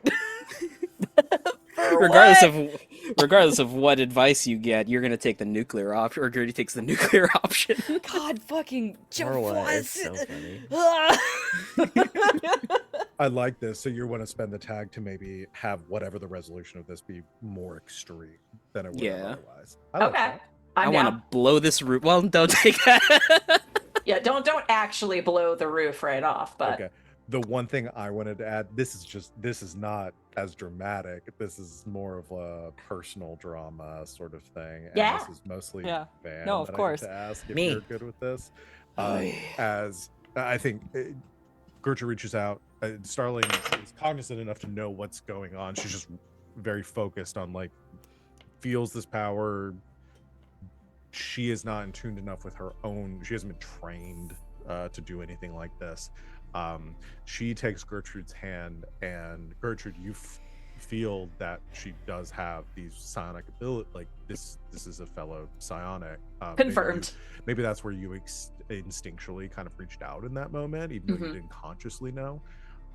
She takes your hand, and the two of you connect. Her own abilities sort of, she has that raw, untrained energy that you are then able to channel to sort of amplify your own sort of practical experience. But the connection between the two is, I like the idea of Gertrude maybe also getting some memories and things. Oh, from yes. Oh, for Starling. sure. Yes. And Yes. you feel this. I mean, this was 10 years ago, but yeah, you immediately pick up on this affection for Gideon. This is not just, I think you immediately realize in this moment, it's like, this isn't just one of Gideon's subordinates. God damn and maybe get flashes of this young romance between the two of them, Yep. and this affection that Only maybe if she still... also gets like hardcore boning memories between Yeah. Gertrude and the Mockingbird. That is my negotiation. I just Yeah. want to. I'm gonna say one thing. Nope, I'm not gonna say it actually. No, now you have to. No, no. I'm gonna. The mask stayed on. The entire mask time. stayed The on, mask okay? stayed on. The mask stayed on. Sure, okay. I mean, that's the only way it makes sense that happens. I just You want didn't to know who it was. say that me and Sid have Oh, talked from the about this. get-go, months ago. I'm months going- ago. And they were like, I'm going we were to like, say- so either the mask stays on or she's blindfolded. That's Yeah, and we said mask stays on because that's sexier. What can no los dos? I'm going to say the Dowager gets none of this. great, good. you. Yeah, I'm gonna spend a token to say the Dowager gets everything. Oh my! I don't have any more tokens. Yes, you both Great, share good, yes. your romantic memories. Yes, with I this fucked both of you, individual. okay? You Incredible. banged my cousin? 10 years ago. So this Yeah. I liked using this moment for you two to fully learn about each other. Each Yep. other's Of Yep. course. Yep. Yep. Yep. Well, situations. Which Gertrude, like, psionics. knew. Yes, because Very Gideon vaguely. Gideon had said that they had a past of some kind. Yeah. Okay. Now Yes. we cut to this Eye of the Storm. Yes, out of the storm. You had to on know the brink whole of the chat was gonna tide. pop off and be like, wait. I have opinions about this.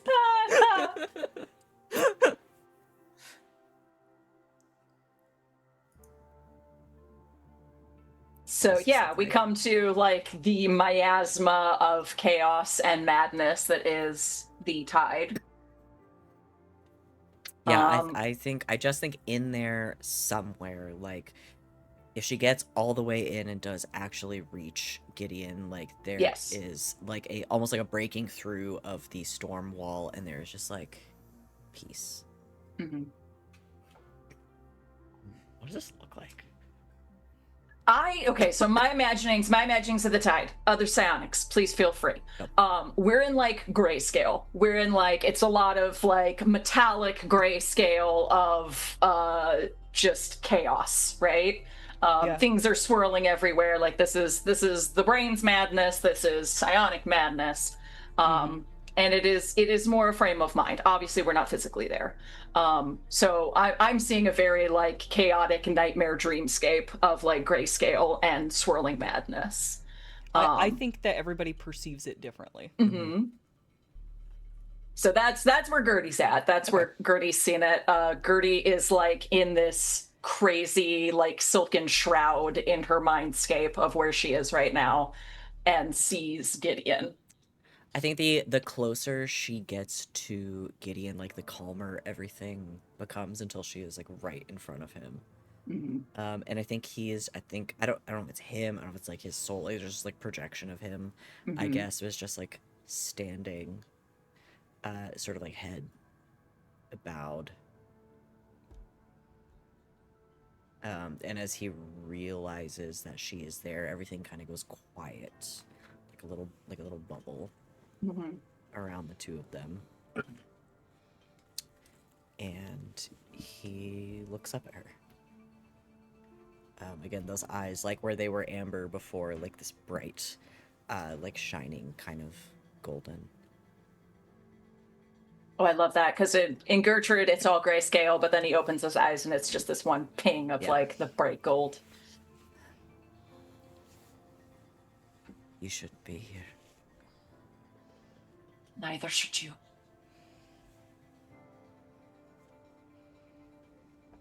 Thinking in this moment, I think he starts talking. I think it doesn't make much sense. Oh, what would he say?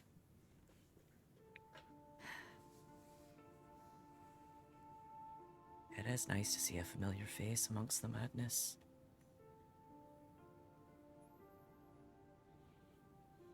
Whatever you're feeling. Right now it is not the truth. I think it is. think everything clearer than it's ever been. It is the tide. It will speak goodness. It will speak peace. It is not real, Gideon. And if you let it take you, you cannot come back. You cannot listen to it. Please. She just offers her hand out.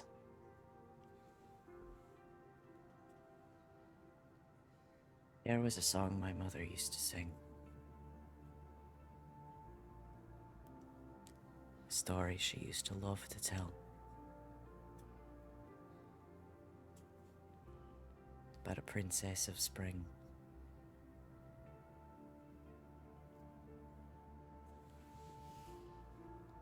Who fell in love with the king of the dead. It was a rhyme we used to say as children. She loved it.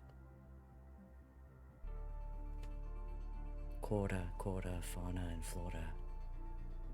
How did you get your throne? You made a deal.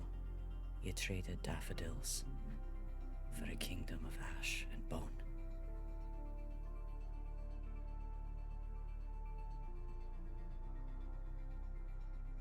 You are not a story, Gideon. You are a man. A man in grave danger. Please. Come back with me.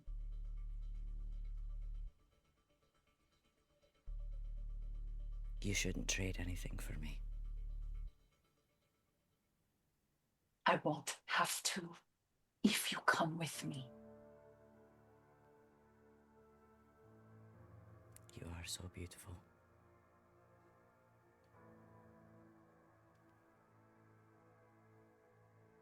This isn't real. I often thought when we were together you weren't real.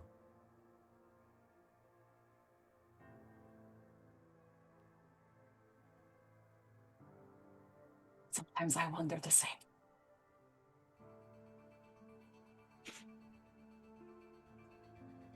We don't have time. The longer we remain, the harder it will be to leave.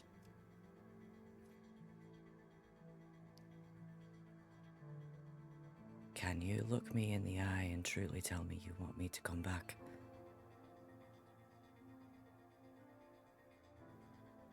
Without question. There's no hesitation whatsoever. She meets his gaze, that very vibrant golden gaze. I need you to come back. I'm not leaving without you.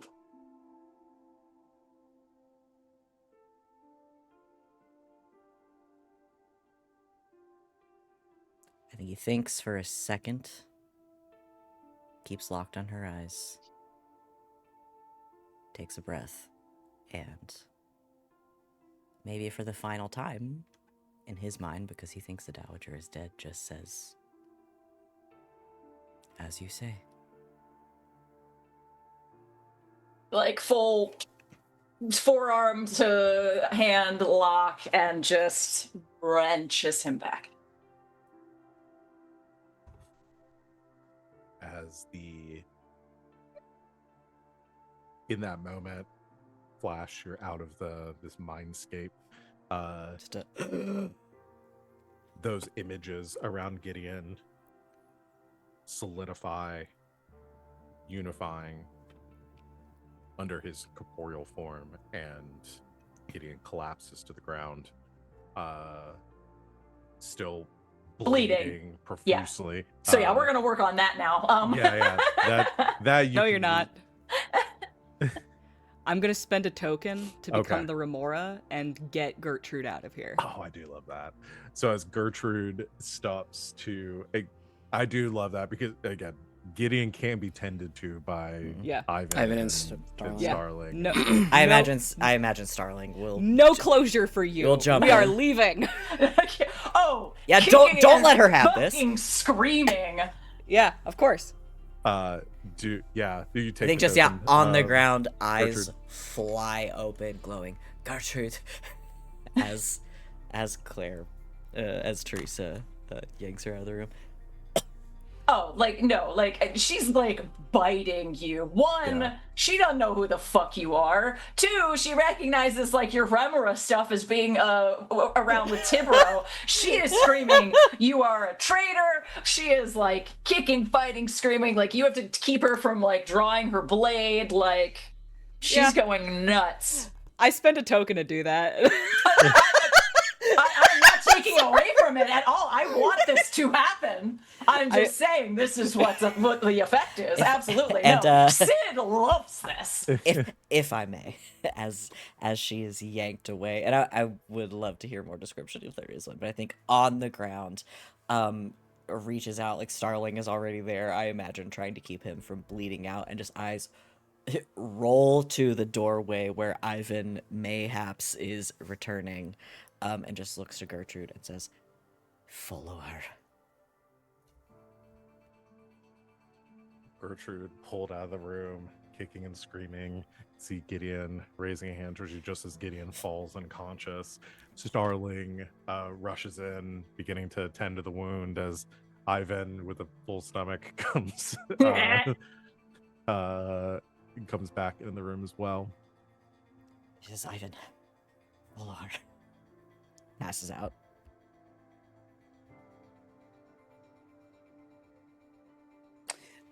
Teresa had to have dashed by Ivan, correct? I assume so. Yeah. She was- Uh-oh.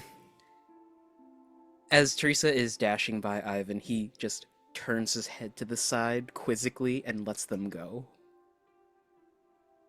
Whee! You have fireman's carried, like, Gertrude over your shoulder at this point. Yeah. Gertrude is actively being kidnapped. Yep. Whee! No As- time to explain.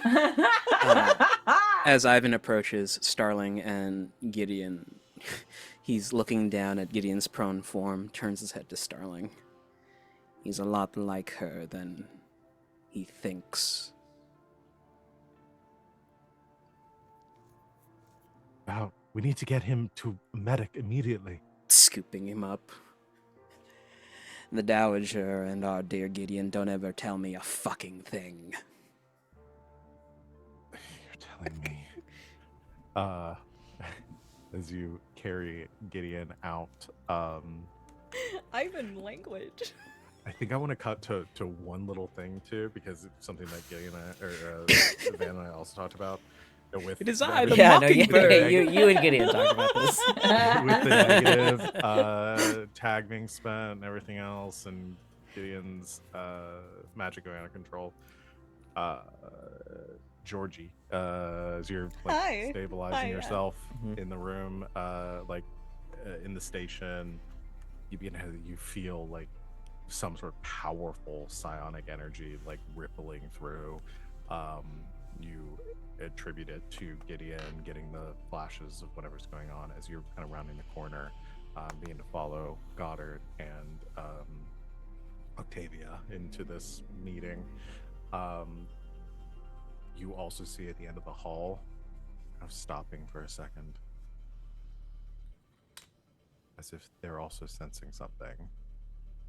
You see the conductor pauses, glances back towards you, not out of suspicion, but just like Yeah. affirming You felt that too, didn't you? Yeah. We both look at each other like, wow. Like, that was bro, did you hear crazy. that? What was that? Oh The my God, station that's- quaked. What? That's so that was weird. so scary. Gives a I don't know, nod. you guys. I'm afraid. Gives a nod and continues down the hall. Mm. And I think that's where we're gonna end our session for. Let's go. Good stuff, y'all. Wild. Very wild. I told you I was gonna Absolutely. pop off. Fucking wild. I love it. Latent psionic abilities. Yay! eventually got it. Is anyone not psionic here? Hate to break it to you, bud.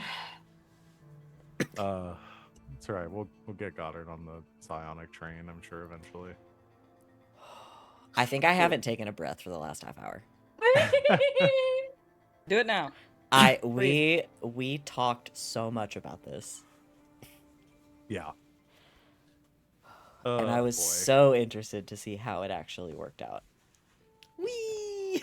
Absolute batshit. Madness. And I would like to... No, you know what? I was going to say I would like to apologize. I'm not going to apologize. I'm going to say... Do you are not I was gonna say apologize. why. No, Yeah, well, don't. specifically about? for weaponizing Greek mythology against Sid. Oh no! I love that shit. I love it. Yeah. Oh no! As soon as you started it, I was like, That song's on my Dowager playlist. It's on Gideon's playlist too, motherfucker. Yes! It's on my Van, Pomegranate seeds, come on. Van, you're using Greek mythology from a guy whose last name is Waxwing? Oh, I could have never Oh, foreseen no. this. Oh, no, Oh no! Oh, no! yo! Oh no! Gideon is coming.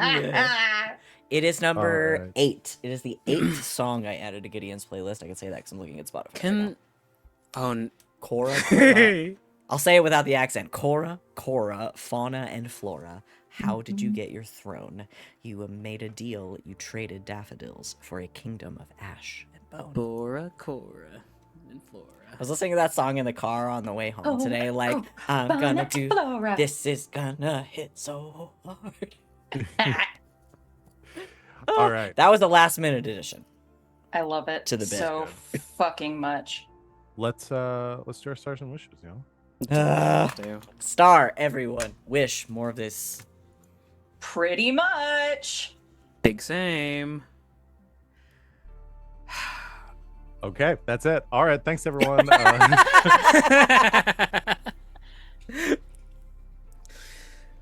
It's so Oh, crazy man. that Teresa knows all of this shit. Yep. Like, oh. Is she my gonna tell God. Goddard in any capacity? Well, the better question is she going to tell? Is she gonna tell Gertrude?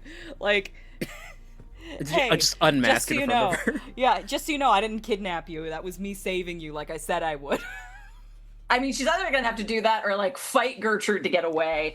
Yeah, I feel like it's more interesting if she reveals her secret to Gertrude on account of the fact that she now knows Gertrude's secret. Yeah, you know. That scene could be really, really It's good. gonna be good. Yeah, that's These I'm girls, looking they gotta stick together.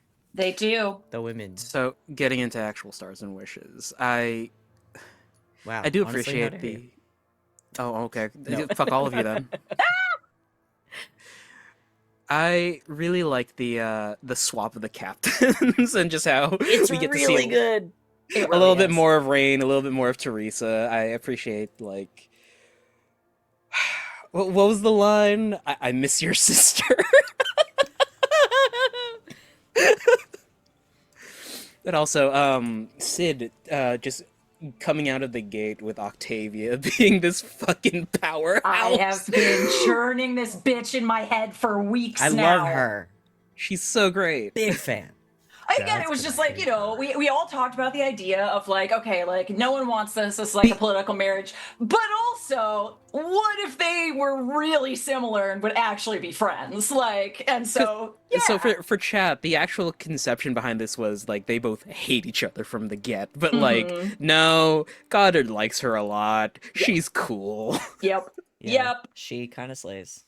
Sorry, She really Starling. does. Quack. My wish. Gee golly gosh.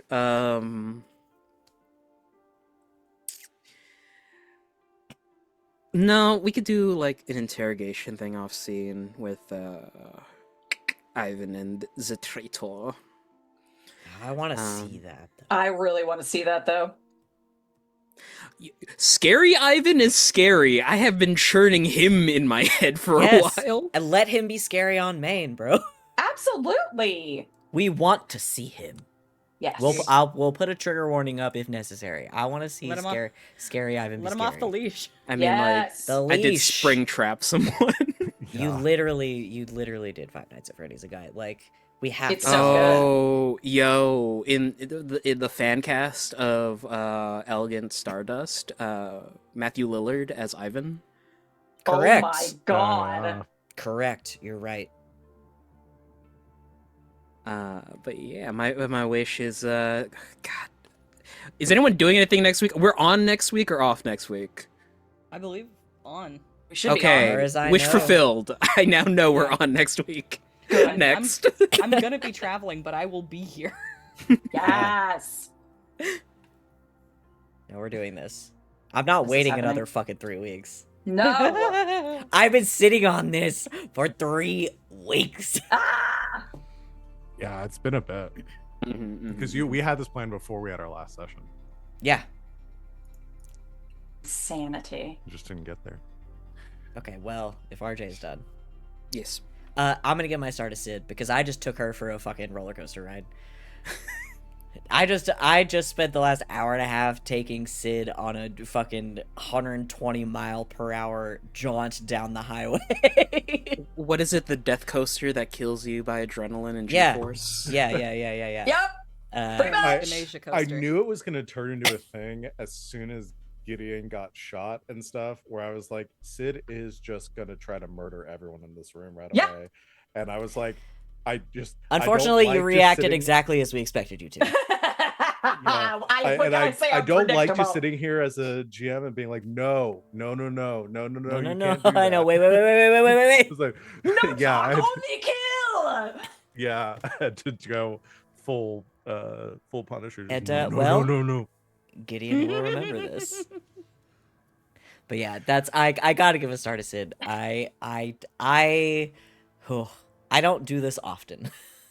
I don't I often. did 100% call the proposal shit. Yeah, but not you the did. rest Yeah, of no, that you shit. called my ass out. And that's great. And that's what I wanted. I love it. Because what could have been? I mean, what's the other option, right? Exactly. I did have a whole thing like in my head about like if they, not when, because we don't know if she's gonna agree, but if they, I do have like a whole thing in my head of Gideon like thinking about like the logistics of this and being like, oh well, like if we have to fake it, like that this and this and that all that, like Yep. I've got a whole. He's already thought about it. But no, like the stars absolutely got to go to Sid. I took her for a fucking ride. Like could not have asked for a better scene partner. Oh shit. And I hope that that kind of shows the trust that we all have in each other. Absolutely. Of, like- hey, we've been playing this game for like 8 years. Any Oh, version of man. any game. Holy And shit. that's wild. But yeah, you're my star. You're my star. You're my star in the night sky. You're my Beautiful. beacon in the sky, bringing me back to myself. My wish. So my wish for eternity has been Gideon has a near-death experience, and I got You did it. that. Me and Val did when we were talking about this. I think I described it to Val as, once again, if we're talking about Mistborn, like snapping Kelsier style. Yeah. Because Kelsier in the Mistborn books, having come into his powers later in life. Mhm. Yeah, so Gideon. So if we're saying that Starling is Vin, right? Yeah. Yeah. Gideon is I mean, Kelsier. also equally traumatic way of awakening to your powers. Yeah. Oh, the mines. Anyway, so I have a new wish. What do I wish for? I wish with With all my all heart. my heart. To fly with dragons. And Linda Park. Actually, here's my wish. Space whales. Woo! Space whale. Space Question. Space. You remember those episodes of Doctor Who? Yeah. Okay, I was about to Space ask. whales. I was about to ask WHALE or Yes. WAIL? No, the creature. We've had lots of the We've Yeah, had enough the second whaling. one, yeah, No, yeah. the creature. Space whales. okay. I love it. I just think there could be some really interesting encounters and potentially like these huge like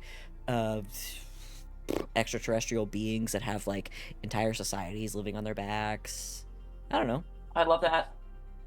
Being an immigrant in this country, am I right? right? Hey. Actually, my wish is full rights for immigrants. Okay. I mean, I thought that one was unspoken, but maybe we should speak it. I just want to speak it out Okay. loud. Yeah. Does that mean I have to accomplish? Like that's what. That's Yeah. solely Yes. on me now. Yeah. to get That's that yep. out. That Alright, that's cool. on Then- so full rights for immigrants and also space whales. Are you wishing for democracy in our game? Crazy that the second one is actually I'm more wishing doable for me. democracy. Incredible. I don't. I want Gideon to continue being the Commodore. Oh, okay, cool. Good to know. But I could wish for democracy and maybe everybody will vote for him. Perhaps. Anyway, I have spoken for far too long. Who's supposed to go? Oh, I do. My star is gonna go to my lovely brother. Cause man, you went. Both twins went for a bit of a ride today. I'm I so was proud not. of both of them.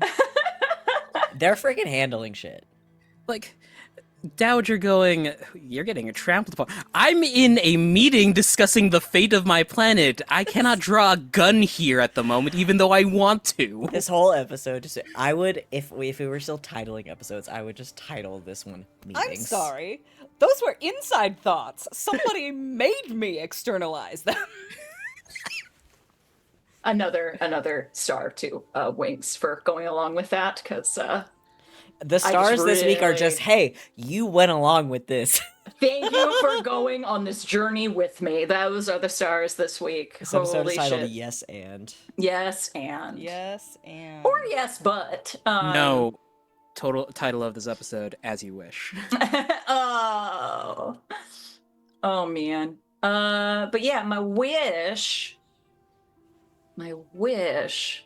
is for some serious repercussions from I want like a full like psionic witch hunt at this point going Yay. down. Don't I'm worry, excited. we've Oh, no, talked it- about it. Oh, I'm sure it's coming. But I really want to feel some repercussions because I have, speaking of like timelines, I have timelines for Gertie here. I have potentially this one that Gideon has surmised right now, and I also have full like scorched earth, like go full Scarlet Witch situation, trying to save the planet. So I am prepared for any timeline. I'm ready. Yeah, he's super gonna have to wear the sunglasses now. Yeah, I think so. Yeah, that's me. Oh fuck. I'm gonna star the scene in the Tide. I loved the interaction between Gertrude and Gideon there. Beautiful scene. Bravissimo. Encore. My wish. Yeah, I'm gonna double up on the witch hunt, the Inquisition. Yes. I like. It's gonna be really interesting how we decide. There's a lot of moving pieces there that would make an Inquisition really interesting. Actually, yeah. I'm looking at you, Sid. I'm looking at you. That would be fun. I think so. I I really do. I'm also There's really more of us than you think. I'm also really excited about the Remora and Gertrude scene. Yes. 'Cause Oh yeah. we're gonna have to discuss some things. I mean, literally, either you are gonna have to like fend her off while you run away, or they're gonna have to have a conversation. Yeah. I think that like once you're out of immediate danger, it's gonna be a pretty immediate like, hey, by the way, I'm Teresa. Stop struggling. Yeah. We discussed this. The like moment where Teresa like pins her to the wall, like the mask Yeah. comes off, like it's me. We discussed this, but you mentioned nothing about the costume. So I think the funny part of the Remor costume as an addition thing is it has like a voice modulator, so it's Yeah. like Teresa screaming, Incredible. "It's me! It's me!" so good. Amory is realizing that from public perspective, any bystander seeing this is like Gertrude, Teresa, some of the some of the Armagians go into this meeting with the departers, and then run out after having massacred most of the departers, shot the Commodore. Yep. Yeah. And the Remora is now running Hey, the off, optics like- are bad. The optics are But real bad. thankfully, Ivan and the Commodore are alive, so they can explain themselves. Allegedly. I Fucking- didn't say Gideon lived. Man, I wasn't even Don't do here and this I'm to catching me. strays. What Don't the fuck? do this to me. I didn't say you're gonna have to wait a week to find out. Damn you. He might be All dead, right. motherfucker. God damn it. Well, we're just gonna have to find out next time. I'm gonna give Dragon Ball Z. I'm gonna give it a quote for today.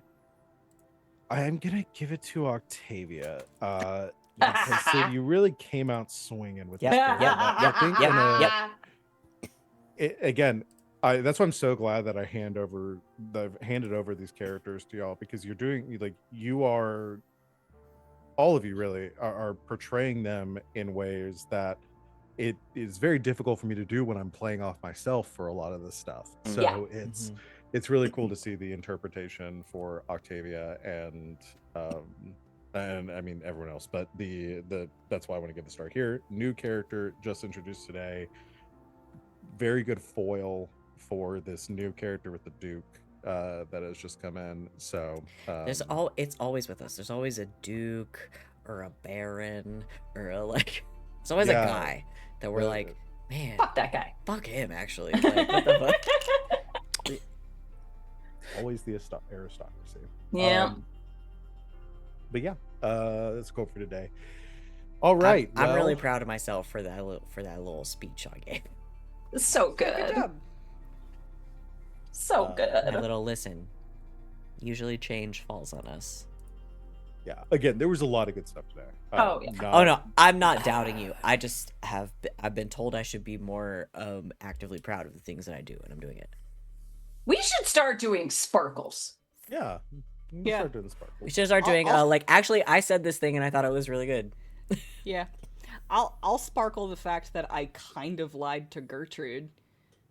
Yeah. It's all like, yeah, sure, Goddard. Yeah, sure, ordered Goddard me said to that. yeah, Goddard said that. Sure, he basically Ooh. did. Calling her his subordinate. Yeah, well, it's like okay, Only okay. Rain or Teresa Ooh. could do that and not Yeah. get their ass handed to them. Yeah, So, oh for sure. But it's like, you know what? Okay, like if you're going to act as his subordinate, then Then act fucking like act it. like it. Yeah. You are. No, she's right. She's right to say it. She's absolutely right. Which Yeah. is like, I honestly, And that's why they do what they do. That's why these two are their seconds. That's why they have these jobs. I feel like for a second I didn't know what to do with Teresa, but like the moment that I realized that like, yeah, she's technically beneath Gertrude, but the yeah. person that she answers to is above her. Above Yeah. her, absolutely. And, like There's that their, immediately established the dynamic. I love it. I love it. I guess. Well, what I say? This death is too swift for a traitor. Yeah. That was also Yes. really metal. That whole Getting to thing see with some- Ivan. Yeah, no, that was Some metal. as scary So well. good. Ivan time is great. That So moment. good. I love the moments where like Ivan isn't just like parroting back like what he's supposed to be doing, like where he actually has like a thought. That's a weird way to phrase it, but like where he actually where like not that he doesn't have thoughts, but that like he doesn't show those, like he doesn't show that externally. Yeah. Like he is Yeah. very much like a servant to whatever he's doing, but like Whenever when we have that whenever he displays autonomy. yes, it's autonomy Yes. is yes, very that's fun. that's the word where he like has these moments of like, no, this is what I believe and this is what I'm here for, and like Maybe I it's really like. Sorry. I liked him turning around and demanding that Gideon look after Starlight. that was incredible. I'm all like, That was so like, good. It's all like he has never been subservient to you. No. It's really nice. No, and I think Gideon knows that. Like, It's like he's becoming a real boy again. but yeah, Oh boy. the moment of like, I mean, it harkens back to Ivan saying like, because he never said like, oh, I'll serve you. Like he told Gideon I'll to his serve face like, the Commodore. I will always serve the Armada. And I think that's a moment of like, okay, we understand each other. And this is at this moment a traitor to the Armada. I think it'll be really interesting for Gideon to like have that confirmation of like, oh, okay, we're on the same side in this. Like, I may They be tried- creepy, but I'm not your Yeah. enemy. no, like they tried to kill me and you took up arms for that. So like, yeah, we're bros now. Like, We're bros now. as if they weren't before.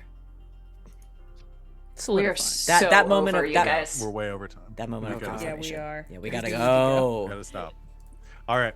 Thanks everyone out there for watching. We will be back next week to continue our game. Join us anytime for Monday. Hopefully back with Creator's Edge. We'll let you know on our Discord if that is the case. But yeah, that's it. I want to thank my lovely players for making this game a joy to run as always, and thank everyone out there for watching. We'll see you next time, and until then, good game and good night, Internet.